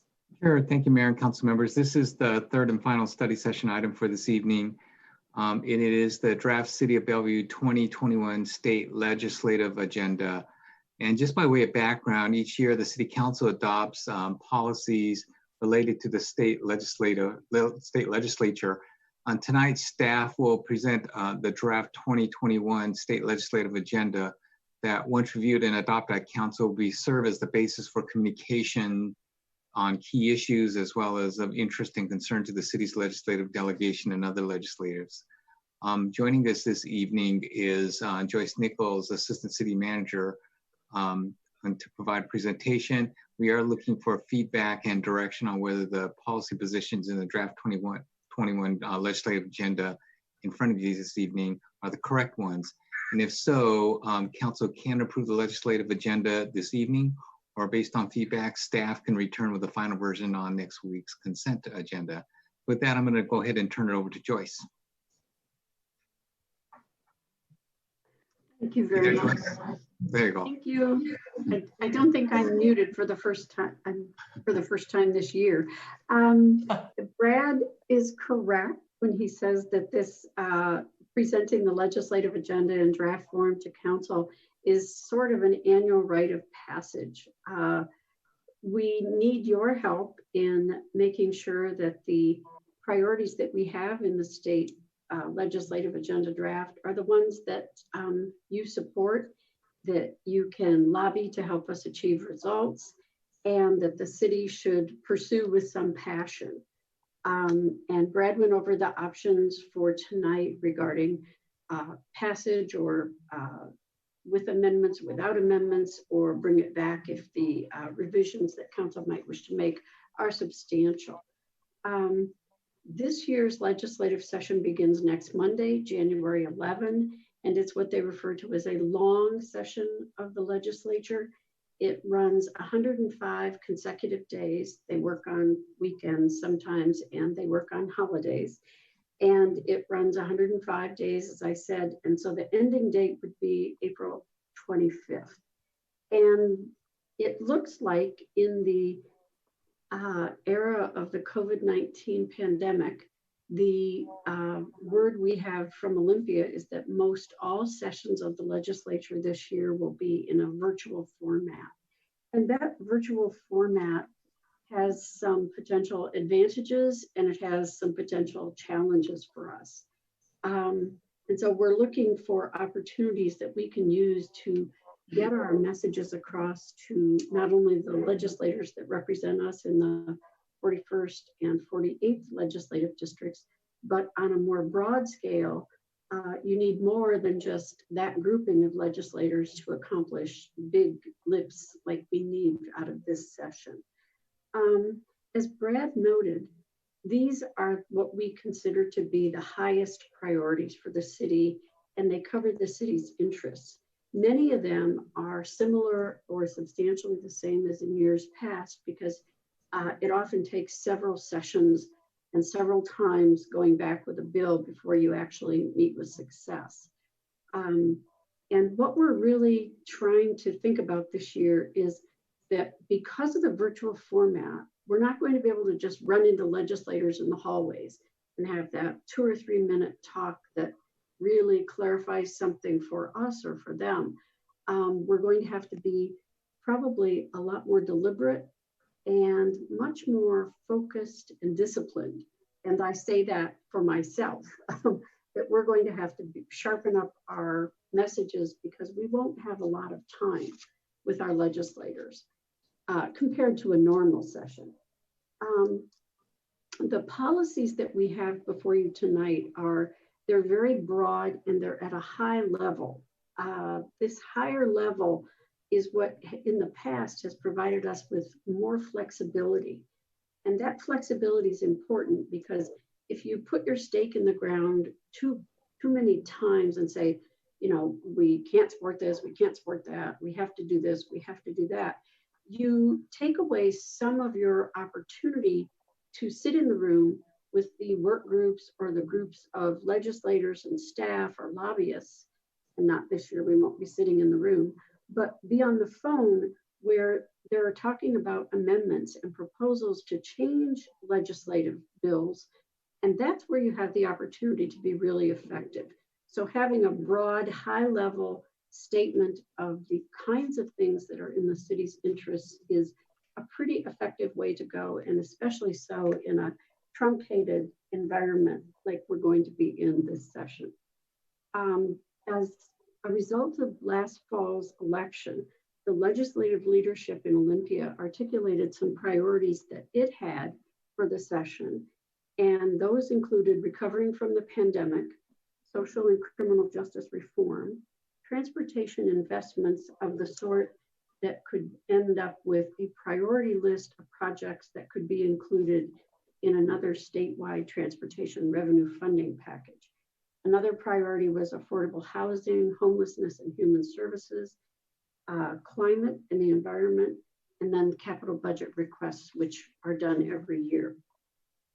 One of the main tasks the legislature has during a long session is to adopt new operating, capital, and transportation budgets for the coming biennium. And as a starting point, the governor typically sends out his proposed agenda and releases it in December of the month preceding the session's beginning.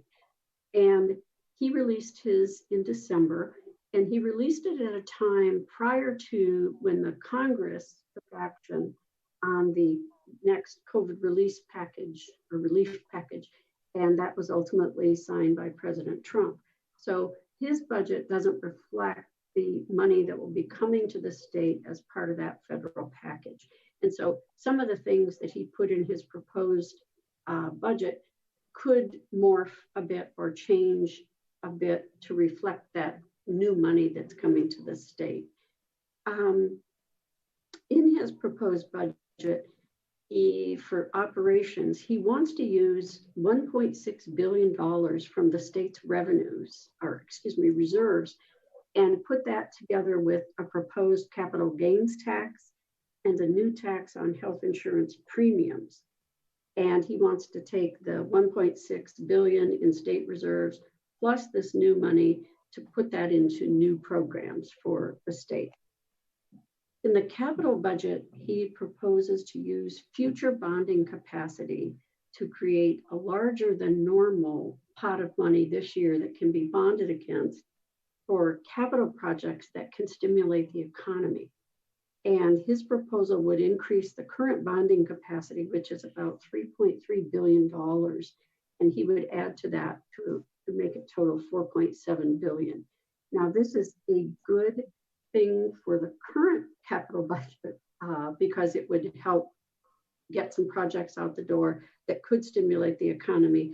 What it does is it partially constrains you in future years in terms of your bonding capacity. And right now, it's unclear whether the legislature will think this is a good idea or not, but it certainly will be discussed.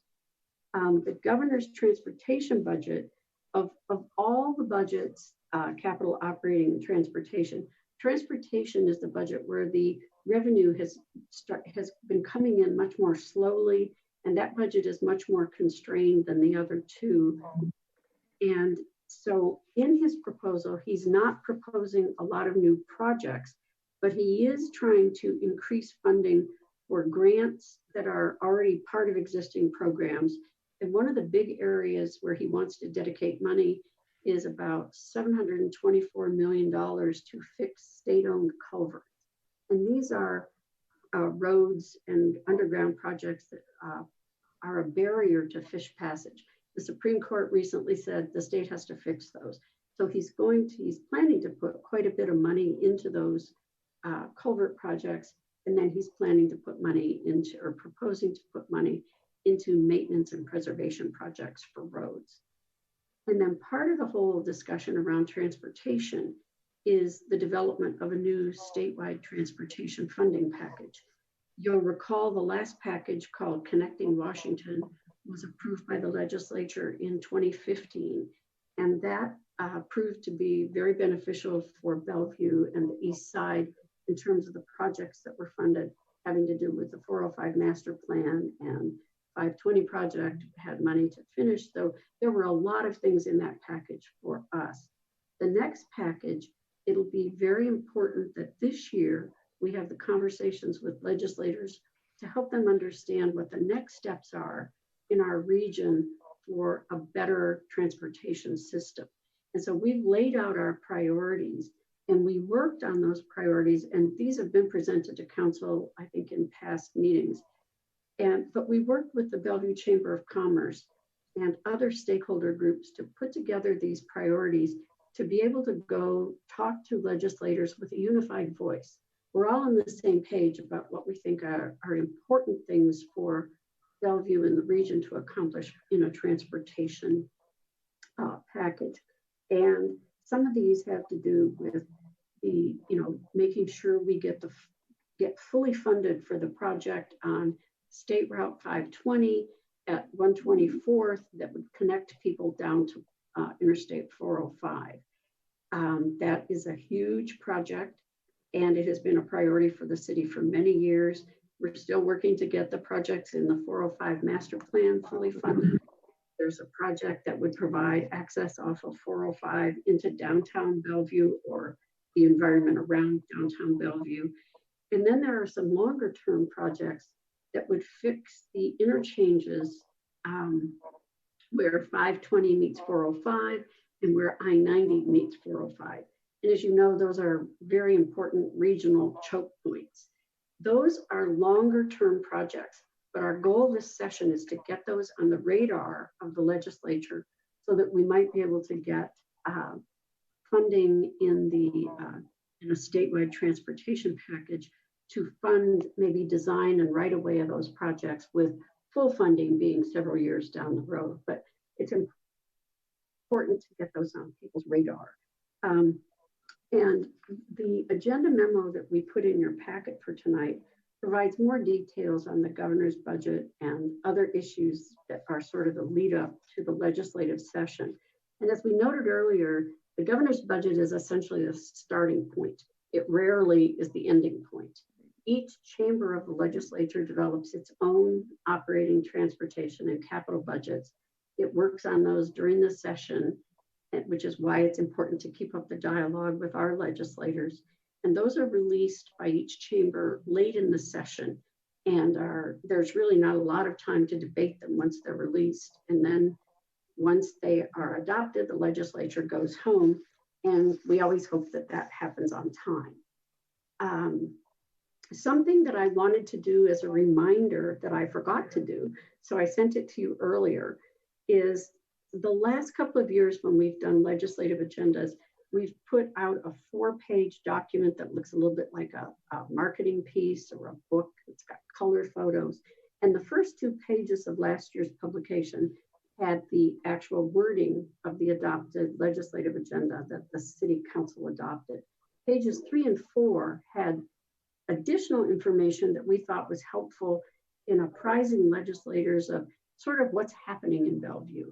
Maybe we're not asking for money for these things today, but we wanted them to know the lay of the land for the future. And so page 3 had a listing that talked about future capital, transportation, and sort of placemaking projects that the city would be looking for funding for. And those included last year, the Grand Connection and the Regional Aquatic Center. And this year we would propose to update that page 3 to include the Cross-Cultural Communities Project. And then page 4 of last year's agenda included probably one of our best pieces, which is the whole notion of investing in Bellevue. We like to make sure the legislators know that when they put money into Bellevue and when they fund projects in Bellevue and on the east side, they're contributing to their own success because those projects and those dollars generate more dollars for the state budget.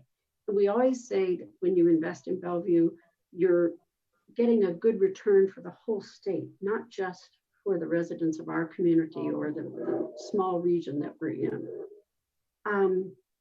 And so our proposal was to update that, and it includes things like the amount of tax revenue that the city, its businesses, and its residents contribute each year to the state budget, the number of jobs we have in Bellevue, who's working on those jobs, and where they're coming from, and some of the major companies. And so that's the kind of information that we're updating for page 4.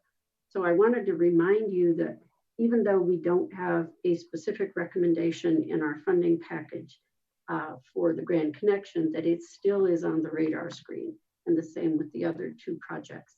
So with that in mind, I'd be happy to answer any questions and remind you that during the legislative session, we send you bills and communications about what's going on and the relative importance of where our pieces of legislation that we're interested in and how they're faring.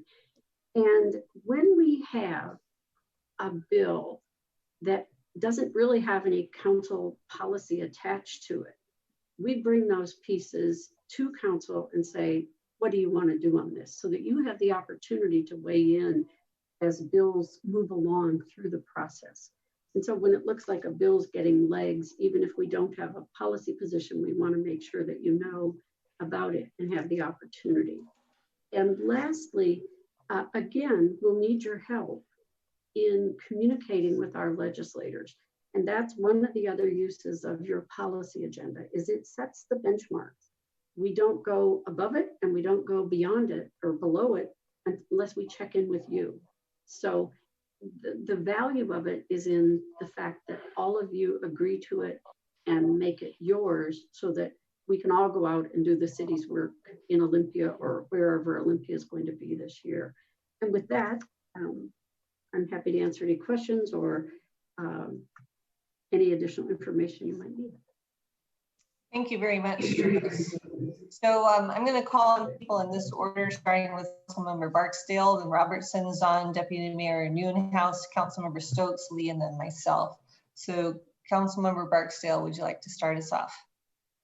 Thank you, Mayor. I don't have any questions, but I've, just looking over it and some of the issues that are top of mind right now in our community, and I'm glad to see that we're calling out those specifically and looking for the opportunity to partner and receive funding to support those efforts. So thank you. And if I have any other questions, I'll just come back around, I guess. Okay, thank you. Councilmember Robertson. Thanks, Mayor. Yeah, I think that the legislative agenda is written as just about right. And so I'm supportive of it. We all had a chance to look at it ahead of time and meet with staff about it. And so I think it really reflects a lot of our already adopted policies and our agreement on new policies. So I do have a question. Joyce, the length of it, it's 2.5 pages of text in the packet. Will it fit on the 2 pages of the graphic design piece that is going to be created out of this? Because I think 2 pages is about what it should be. Yes, and we do have some flexibility with the point size that we use. We won't make it too small. We can upsize or downsize photographs and make it fit that way. And it will be a challenge, but we took special care this session to make sure that our transportation priorities especially were laid out in a way that was very precise on what it was we were asking for funding for. And so the legislators have good information, and I apologize for its length. And if there's a way to graphically fix that, so maybe it goes 2.5 pages and we use the other 2 or 1.5 pages a little differently, but still get all the information in there. I think that would be really good, because if it's too long, people stop paying attention, and we want to really highlight the things that we want the most. This is going to be a long session, and we're going to have a chance to weigh in on things. If they're not included in our agenda, we can weigh in still. There's a lot of policies we've adopted, or like you said, you'll come back to us. I had in my notes to encourage that the Invest in Bellevue piece have the information about all the job growth we have, but it sounds like you're already planning to do that. So thank you for being thoughtful about that.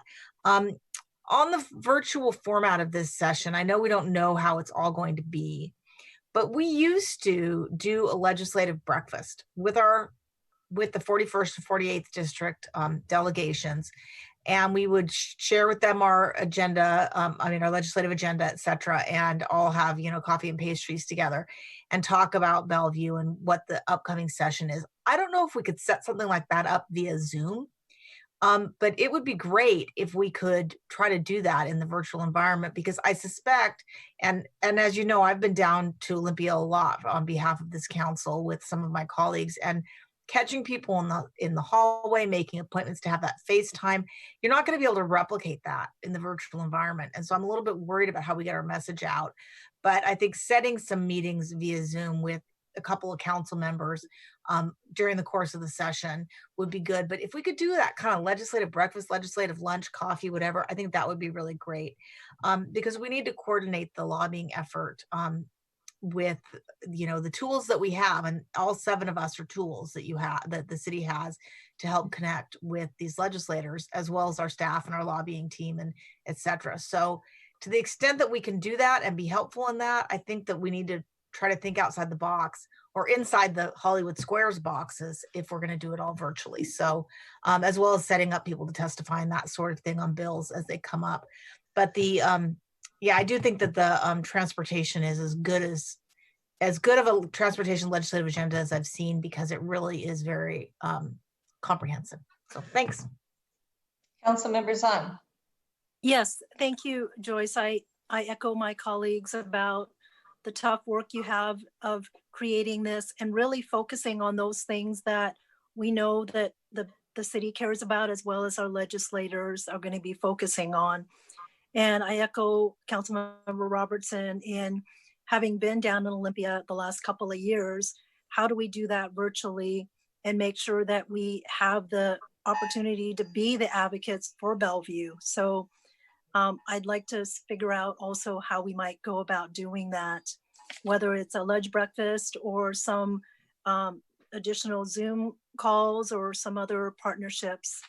In terms of the agenda, I like what you've done with it, even though it's a little bit long. I think that when I look at the list, it reflects the things that we talked about in our budget for the biennial of what we care about, and making sure that we have the state support and funding for those things. One cleanup item, and then one item that you and I chatted briefly about of adding. So on the cleanup, the item about preserving fiscal sustainability and local control, I think that there was a duplicate of the words and refrain from preempting the authority of, that we added it in the second sentence. So I think the intent was that the first leading sentence was all positive facing. So that might be one cleanup item. And then Joyce, the other one was when we were talking about the Bellevue College connection, we talked about the partnership with WashDOT. And so as part of the ETP, we had added an item called partnerships, incentivize partnerships to advance transportation projects. The state should remove barriers to partnership, including restrictions on the use of state land. So I'd like to add that into our agenda, because that's one of the things that would help us move forward with the Bellevue College connection a little bit faster. And then my other comment is at the federal level, federal advocacy. So I think that that's another one that we want to better understand, because my sense is that there's going to be some interest at the federal level in an infrastructure and transportation package. And so to the degree that we can get ourselves aligned so that those projects that we could also leverage some federal funding, that would be an opportunity as well. So understanding the timing of that. Thank you. Okay, thank you. Deputy Mayor Newhouse. Thank you, Mayor. And Joyce, great work as always, developing the legislative agenda for us. Just a quick process question before I dive into 2 other questions. When you start, a lot of the guidance is it's first started coming from the governor and some of the priorities for the governor, or do you check in with our 6 legislators first in terms of that represent part of all of Bellevue, and check in with them as well in terms of their priorities, and do they sync with the city of Bellevue's and how we can work together? I'm just curious about the process, and I'm sure the general public would be too, in terms of how you approach that. Typically, we meet with our legislators via our lobbyist, Brianna, and we meet with them all year long. And so they pretty much are as up to date as possible on what the lay of the land is in Bellevue.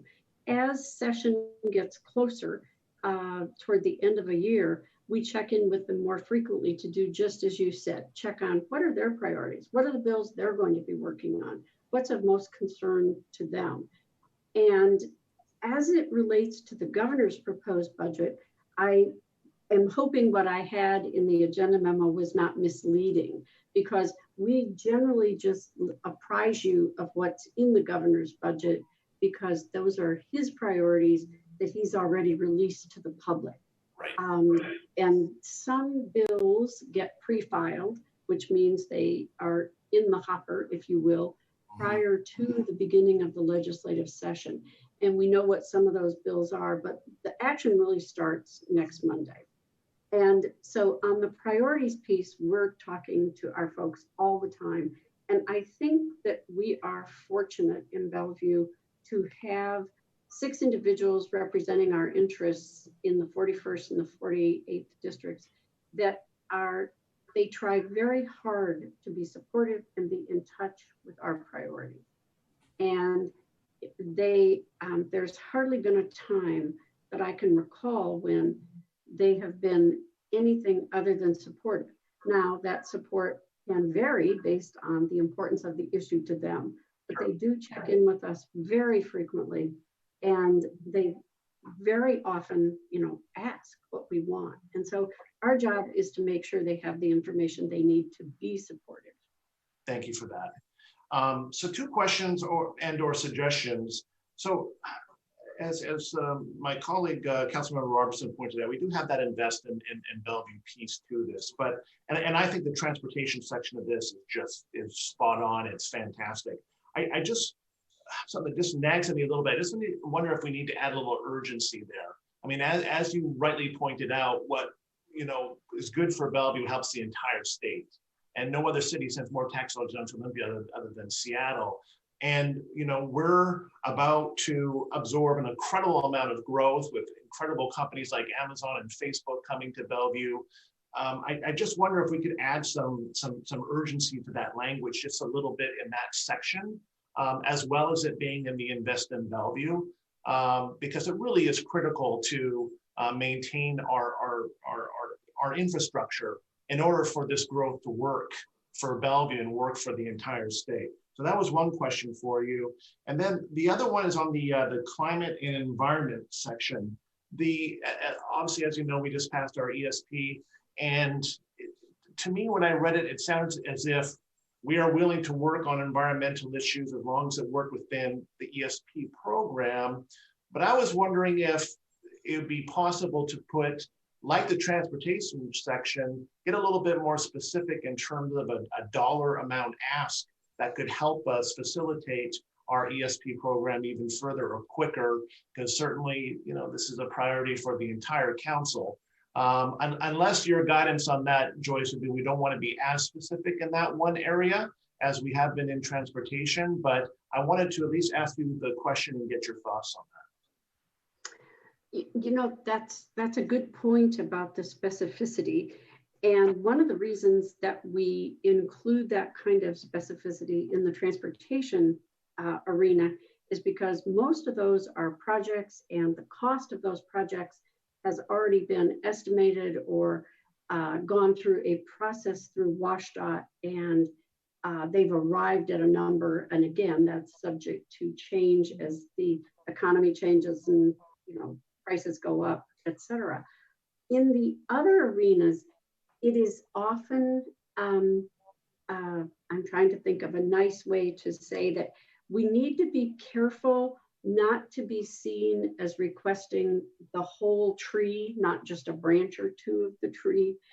And so we often wait to see, we know what you approved in the ESI and some of our other plans, and we know what's in the budget. And when we see opportunities or a bill that comes along that says, hey, there's going to be some funding available for solar panels, or there's going to be some funding available for the infrastructure for autonomous vehicles and electric vehicles. We then know where to apply for that money. And often they approve pots of money in other areas than transportation that are associated with, you know, there's $70 million that funds grants in these areas. And then the funding is actually sometimes on a competitive basis, or it can be just pass-through funding that goes to the area of the state based on population and assessed value. There's several different formulas for how that happens. So we typically don't make too many dollar requests that are that specific, unless we're tying it to a specific project. And what I think we could do to get at what you're suggesting would be to go back through and look where we might be able to put together kind of a list of things that if there was funding, we would be very happy, so that we would suggest some areas for funding. And not necessarily as part of the official package, but in conjunction with progress in the budget on that initiative. Great, thanks, Joyce. Okay, Councilmember Stokes.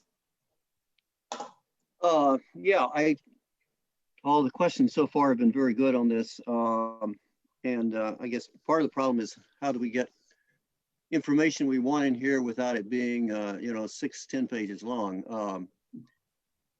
What the deputy mayor just said, I think is interesting in terms of we have the dollar values on certain things, and East Rail and others. We're very specific on that, and we go in with that, and we have expectations, and we have around that. Whereas on other things like affordable housing, homelessness, and human services, which I think is a very, very important piece that we really need to push on. Same thing with climate and the environment. Those are, and even when we get down to water access category, we have numbers down there.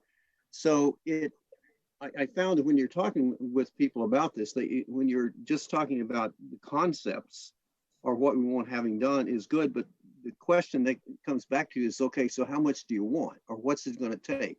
So I think it would, not necessarily in this package, but I think it would help us to have some dollar figures so we know what we're talking about. Because it's kind of hard to say we want, provide funding and tools to construct or preserve affordable housing units. How much do you want? So I think that would be something that we could supplement this, and we have the conversations. I think the other couple of things I want to say is this is not a single effort by just the city of Bellevue working with the legislators. And in a lot of these areas, transportation particularly, one of the reasons we were successful last time around was having a coalition of cities up and down the 405 corridor. And I hope we continue to do that kind of work. These are regional, most of these are regional problems that money here is going to be affected by other cities as well. A lot of these things cross over the border. So again, I think the document as itself is fine. It's just that we go forward, we need to have a little more information on that.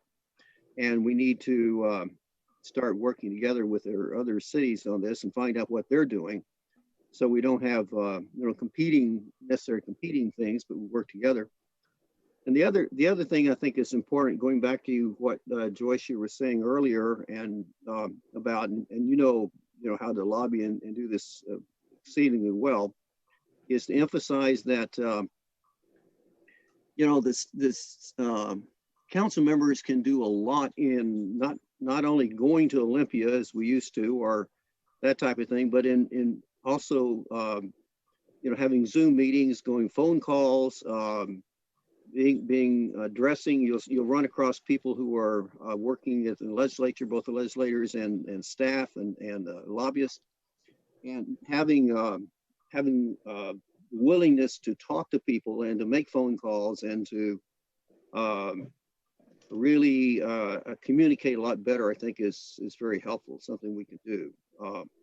So I think we have again great opportunity to make some strides in these things.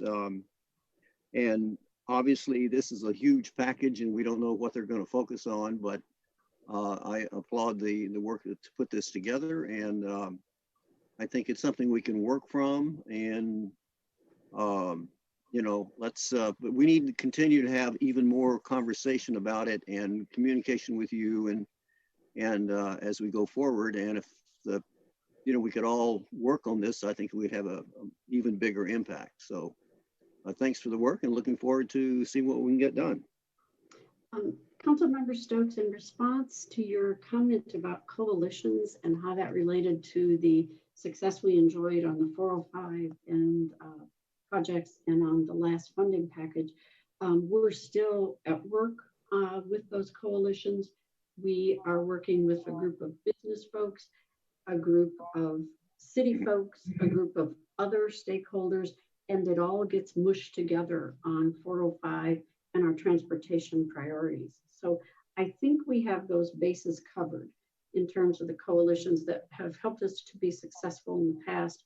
We're building on those, if anything, trying to replicate the success of the past and keep people aware of the need in the central Puget Sound area.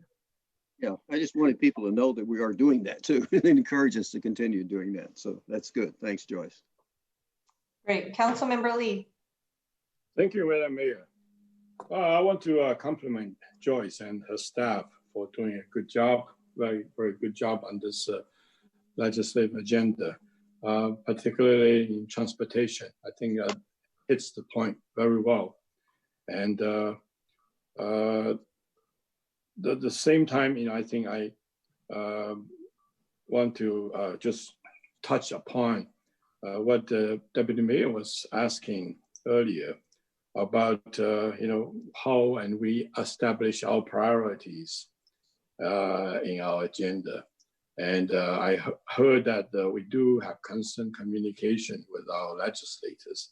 I believe that's really the way to do it.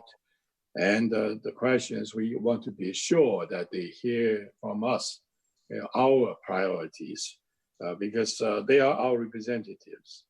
So we need to let our representatives know our priorities so that we can work together. And so that, they bring the reality to us, of course, we need to know what they are. And I think Joyce has a lot of experience working both for Bellevue and elsewhere. So she is an expert on this. So she knows the lay of the land. But the bottom line is that, we need to let them know our priority. And that's, in a way, it's an ongoing process. And, we need to communicate with them. We need to do it through our lobbyists and whatever we have to do. And this legislative agenda is one piece of paper, one thing. So we need to continue to do so. And I'm glad to hear from her that, it is a ongoing process, right? It's a work in progress. And obviously, there's one way we've done things for a long time, forever.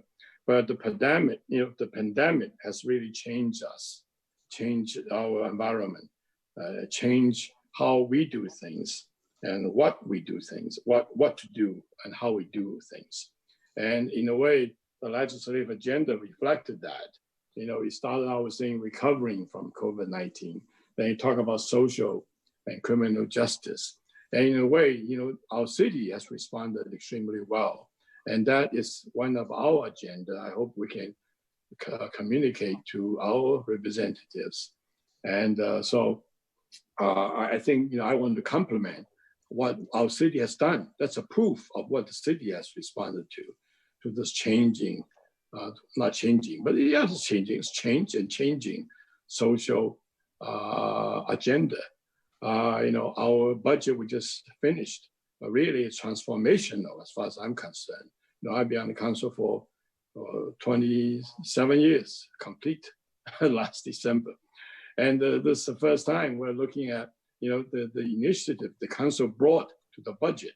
And all 9 amendments are basically about building human capital, building human infrastructure, as compared to normally the city's job is to provide, physical infrastructure, things that people can see, can touch, and that You know, we still have to do that. We still have to deliver those services, no question about it. But I think that people's, have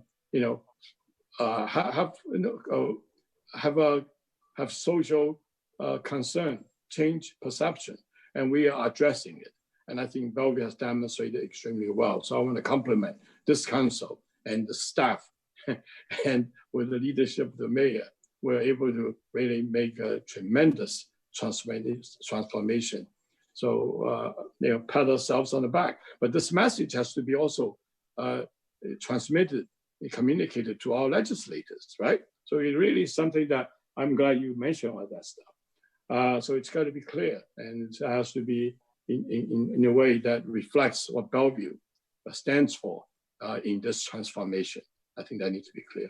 And so I want to really conclude by saying that, this really gives us opportunity, even though COVID-19 says we can't talk to people in person anymore. But my experience that when you run into our legislators, I mean, when we go to Olympia, when we run into something, into a social event, we have 3 minutes to talk to them, and they are crowded by 10 people, everybody, and they're not really listening to you, just have an impression, and you guys got to follow up with it.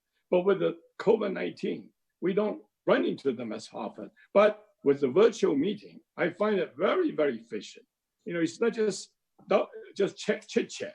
It's not just idle talk. But when we make appointment, I hope that the staff can help us do that.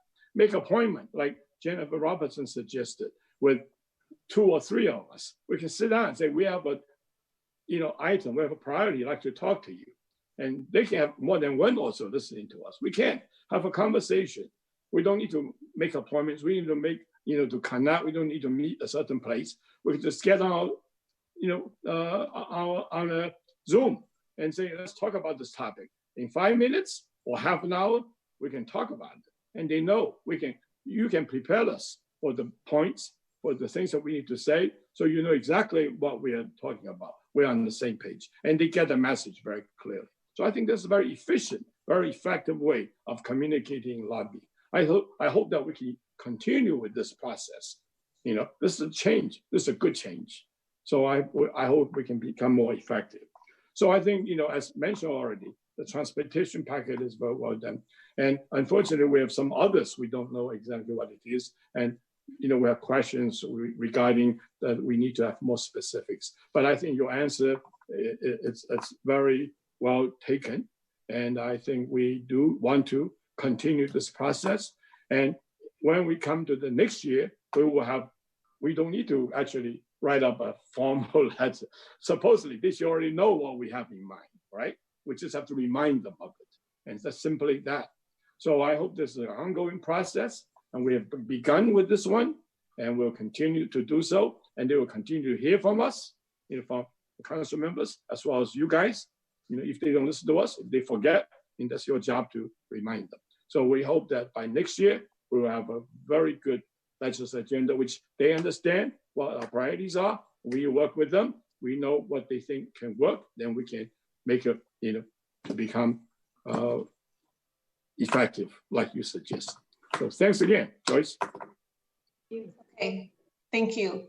I'm going to make a comment, and then I'm going to ask staff to read back Janice's amendment, and then I'd like to invite council to comment on that. But Joyce, I really like this legislative agenda that you've drafted here. And I really think the challenge is going to be telling the story, and you talk about this, but it's a compelling story. And it's really, we as a city are being asked to do quite a job here to accommodate a lot of growth that's needed in this region and to bring prosperity to the region. But that takes infrastructure to do that successfully. And the state is who we are asking to help us to pay for that necessary infrastructure. So I just hope that we tell a compelling story that really convinces them just what you said, that it's a good investment in Bellevue and that it will be a good payoff for the entire region.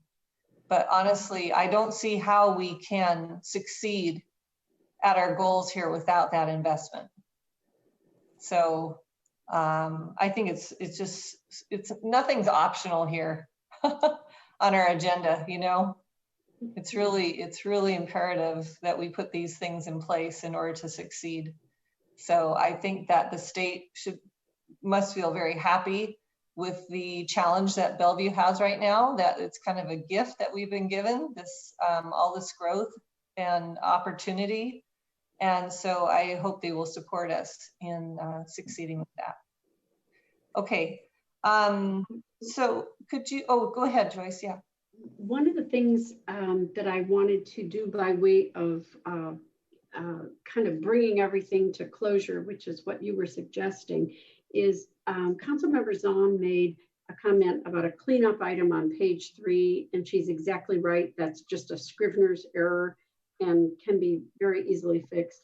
And I admit that I was not able to capture the entire verbiage for the Bellevue College Connector proposal that Councilmember Zahn was making. And one of the sort of complicating factors, which certainly will not be a detriment, but when we worked with the Bellevue Chamber of Commerce and other stakeholders on our transportation priorities, there was a tacit agreement that those were our priorities. And so what we might do as a way to reflect, if council wants to go that direction, if we wanted to include something about the Bellevue College Connector, we could do it at the end of the transportation section and call it a local priority. If that would be a way to do that, if council wants to proceed in that way. Typically, the state is not the funder of first resort for transit projects. And as you know from the last COVID packages, transit has received much funding and certainly much needed funding from the congressional appropriations in the relief packages. And so I'm not saying there's going to be an excess of money, but I think we have different ways that we can pursue that project and others. But if council wants to put it in, it would be kind of an adjunct. And I don't say that to be disparaging. It's just that we've kind of agreed on those transportation priorities. And I think it's a good idea to leave those the way they are and add this as its own section for a locally based project. The other thing before— Mayor, can I just comment on that one item about Bellevue College? Well, let's let Joyce, can we let Joyce finish what she's saying, and then I'll give you absolutely first chance to. Go ahead, Joyce. Okay. The other thing was Councilmember Robertson proposed a suggestion, which is really good, to replicate the old breakfast format with our legislators somehow in a Zoom call. And that will be a topic that I'll talk with Brianna about and see what we can suggest by way of, sending everybody a roll and a cup of coffee and saying, drink yours, eat yours. Well, I'm sort of joking, but there might be a way to get people into a Zoom breakfast format type. Okay. And one last comment was during discussions, Councilmember Barksdale brought up the issue of stormwater. And I wanted to make sure council understood that as a regular feature of state budgets, there is a funding category for grants to local governments to do stormwater retrofits and to do stormwater compliance projects. And so there will more likely than not be another allocation of those funding, of those dollars, and we will definitely be in line to receive those. So since you brought that up, I wanted to ensure that the whole council understands that there will likely be funding, and we would certainly be in line to receive it. Okay, thank you for that. Janice, Councilmember Zahn, you wanted to make a comment, and then I will, I can see you all, so if anybody else wants to follow with a comment, just raise your hand and I'll call on you. Okay, yes, thank you, Mayor. So the item that I wanted to add on partnerships, I think goes hand in hand with many of the topics that we've had this evening related to partnerships. And it's not actually asking the state to fund a project. It is asking the state to incentivize partnerships to advance transportation projects, and also that the state should remove barriers to partnership, including restrictions on the use of state land. And when this was brought up at the Eastside Transportation Partnership, there were other cities that also saw this as something that was important to them, because there are also other pieces of state land that other cities, and I believe Kirkland was one that piped in when I brought this up to ETP, that if that actually was enacted, they would also find it beneficial. So I would encourage my fellow council members to consider this as an add, and if we need to put it below the line so that it is separate from the ones that were agreed upon with the chamber, that's fine. But I do think it's an important element that if we could get something like that through, it would benefit not just Bellevue, but other cities as well. Thank you. Council members on, can you say exactly what the amendment is, how you want it to read? Sure. So I'm going to say exactly the way it's worded. Partnerships dash incentivize partnerships to advance transportation projects. The state should remove barriers to partnership, including restrictions on the use of state land. Okay, so why don't you send that in an email to Joyce right now? Is that okay to do that, Mr. Miyake? To ask Janice to email that over to Joyce so that Joyce has it? Yeah, Okay. I mean, Sure, I that's can fine. actually. I mean, yes, I mean, if that's, Okay. what I'm trying to figure out is, are you trying to use I that just want- and trying to approve the agenda tonight? I know, I'm just actually trying to give it directly to Joyce to look Sure, at, that's and fine. now we're That's gonna absolutely discuss fine. it because it's hard to write that down. Sure. I wanna make sure she has it accurately. So I see Deputy Mayor, I see Councilmember Robertson, I see Councilmember Lee, and I see Councilmember Stokes. So go ahead, Deputy Mayor. Actually, no, I wasn't asking to Okay. speak. Thank you. Councilmember Robertson. Thank you.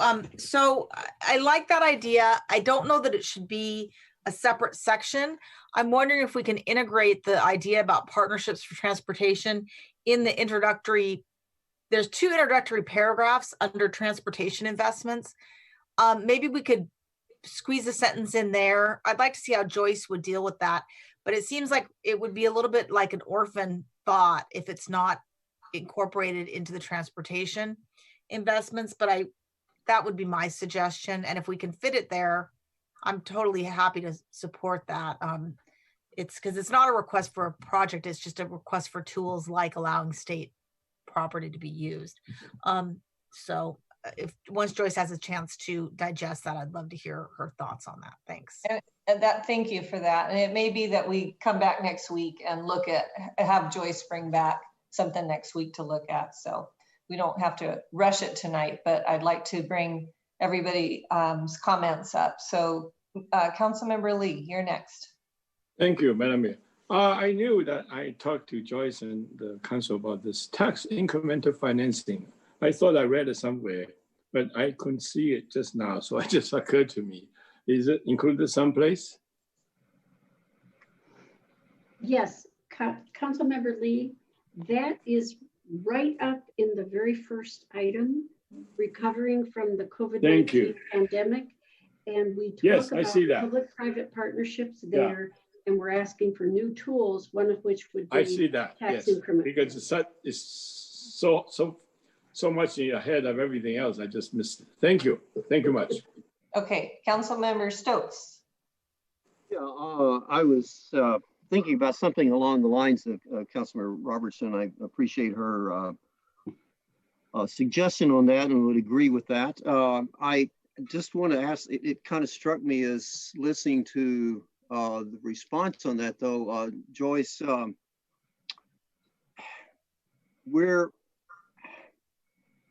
I guess I'm a little concerned about having something that has already been approved and kind of a partner, with the chamber agreed on, and then you come to council, we come to council and talk about it. What would we do if we wanted to change a couple of the other things? I mean, it seems to me that we should be able, the council should be able to put its, to have the opportunity to make comments or add something, and then that could be talked to with the chamber about. But I don't know, it just kind of struck me as a little odd that we were kind of bound by the language because it had already been approved. Am I missing something? Am I overreacting to that, or what? Well, I think my language was a little bit more direct than it could have been about that process, because these are, after all, your point is a good one, that these are council priorities. I think that the opportunity to add it is purely up to us. I think it's a good idea to add, because I think the whole concept of public-private partnerships and encouraging these and incentivizing the, making it easier, breaking down the barriers. I think those are good messages to incorporate. And I think there's space in these 2 paragraphs for us to put that in as was suggested. And I just don't see a problem there. I would suggest, as the mayor did, that I just see it and then incorporate it based on the comments you've made, put it in and bring it back to you next week so that you have a final say on it. Yeah, no, I appreciate that. And I certainly agree with that. I think that's a good way to approach it. Yeah. Thank you. So the only thing that I will say is I don't want to do anything to dilute the message. I know that you can start adding too many things and then you lose the focus. I don't personally think that this is that situation, but Joyce, you're kind of the expert in communications with the legislation, with the legislators. So I just want to make sure that however we present this, that it's still a really tight, concise message that we're sending. Right. So are there any, okay. Yeah, I think we're all for it. Okay, so are there any more questions or comments on this? Okay, so why don't we, Joyce, do you want to bring this back next week? Sure. With all our kind of our input taken into consideration, and we can vote on it then. Right. What we have done in past years when there have been amendments, we just do a track changes version, send it to council during the week so that you're familiar what's in there. And if we don't receive any council comments back, we can place it on your consent agenda for next week. But if council members aren't happy with what we draft, then we would certainly have a full discussion if that's warranted. And this is the only thing we're talking about changing, right? Or adding. Well, there is the one error, Scrivener error that I need to correct that. And so I think it's worth having it come back to you again in an email format. And then if you don't have comments you want to give to staff that are, suggesting changes, we can easily put it on a consent agenda. Okay, are you good with that? Councilmember Zahn, you okay with that? Okay, great. Deputy Mayor? Thank you, Mayor. If my colleagues agree, I would still like to have us consider some more urgent language in that first paragraph of the transportation. So I don't want to wordsmith right now, but if possible, that would be something I would urge us to do as well. If Joyce, you felt comfortable adding some, or I can craft something, but I still feel that urgency is necessary and important. Okay, we can definitely work on that and add. Great. I think we all conveyed that. That's a good point, Deputy Mayor. Great, thanks. Councilmember Lee. No, I just show my sign of support for you. All right, that sounds good. Okay, thank you, Joyce. So we have a resolution tonight, Mr. Miyake, would you like to introduce this for us? Sure. This is Resolution 9865, authorizing a 2-year interlocal agreement with King County for jail services. And joining this this evening to provide a brief staff report in advance of your decision making are Joyce Nichols, our Assistant City Manager, Major Mark Tarantino, and Sergeant John Burgos, from the Bellevue Police Department, as well as Assistant City Attorney Kathleen Klein from our City Attorney's Office. So with that, I'm going to go ahead and turn it over to Joyce for just some quick backgrounding before we turn it over to Major Mark Tarantino and Sergeant John Burgos and Assistant City Attorney Kathleen Klein. Joyce? Thank you very much. Just when you thought I was finished, here I am again. As you know, and recently we discussed this as recently as December, we contract with 3 different agencies to provide jail services for our inmates. We contract with Issaquah, the SCORE Jail, which is the facility in South County, and with the King County Jail. And we had an existing contract with King County that was signed by council in 2011. That contract expired officially at the end of December.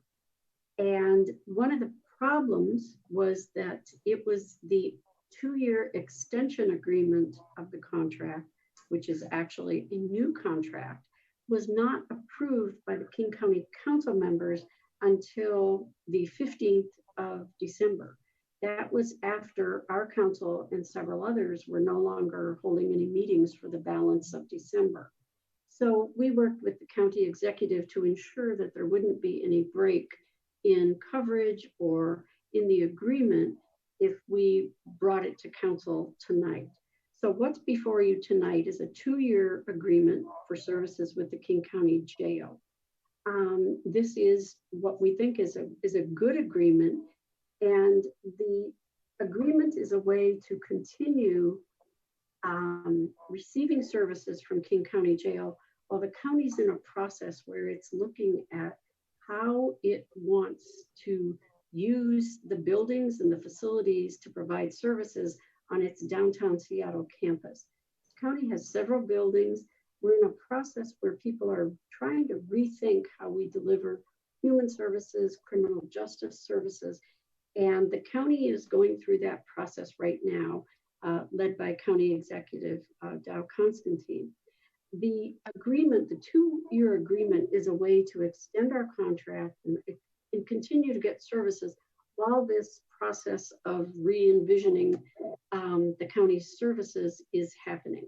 Normally, we would have come to you with a new 6-year contract or something along those lines. But given that the county is looking at realignments in some of its services, and that could very easily affect the jail. So we just wanted to make sure that you understood why you were receiving this contract after the other one had expired. So there were extenuating circumstances, and the folks from the police department are going to talk to you about some of the specifics in the contract, but it is substantially the same as the provisions of the contract that just ended.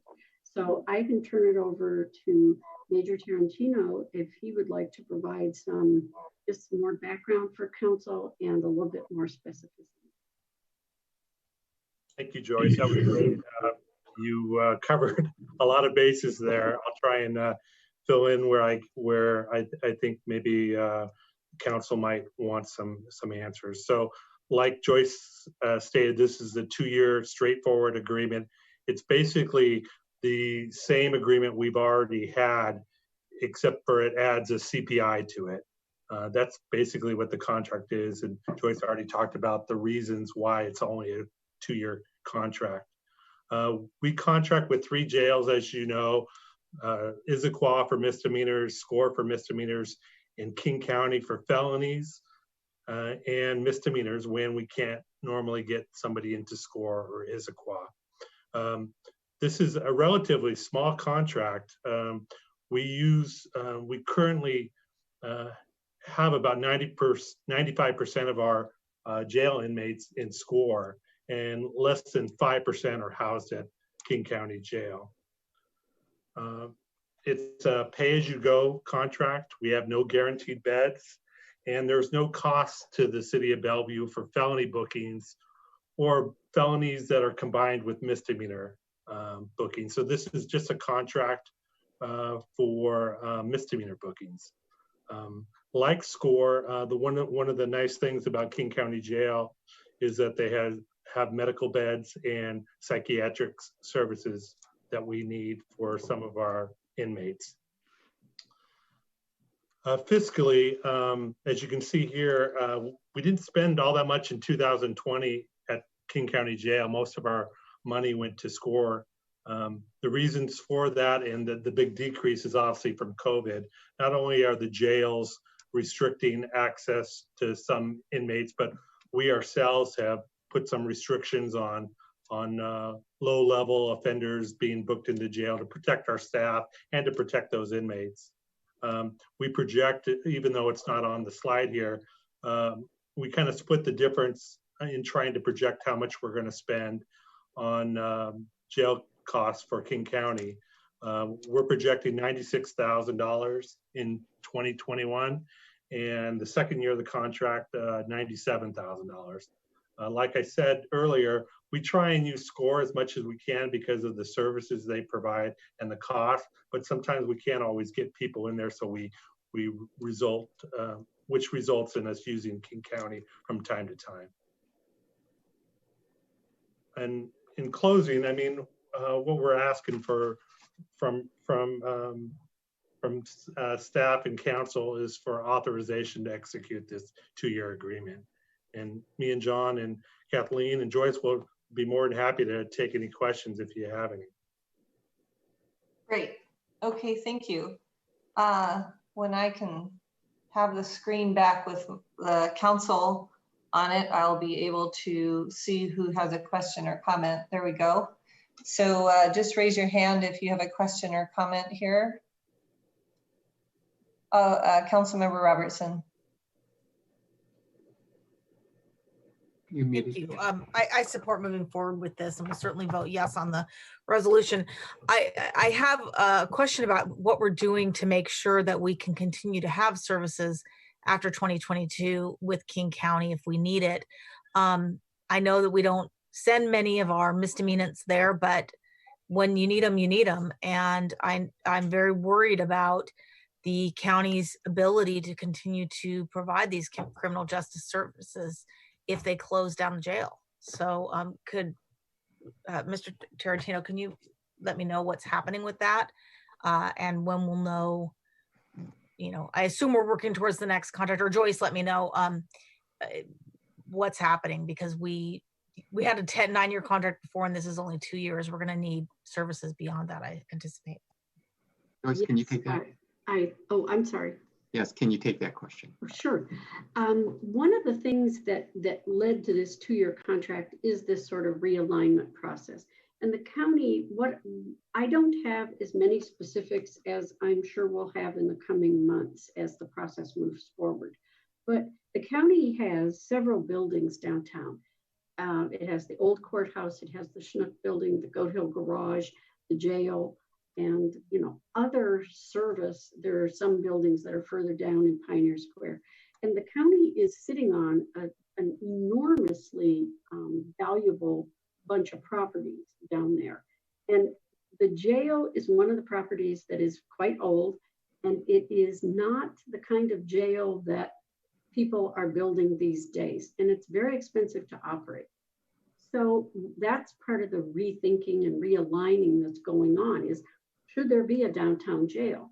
Well, there probably would be at least some kind of facility in downtown as part of this, realignment that might include some cells for inmates, some booking and arraignment places or facilities, but it might not be the several-story building that it is today. So I think that the county's looking at how does it get value out of the buildings that it has, and how is it going to provide services in the future, which all of that could bode well for service provision.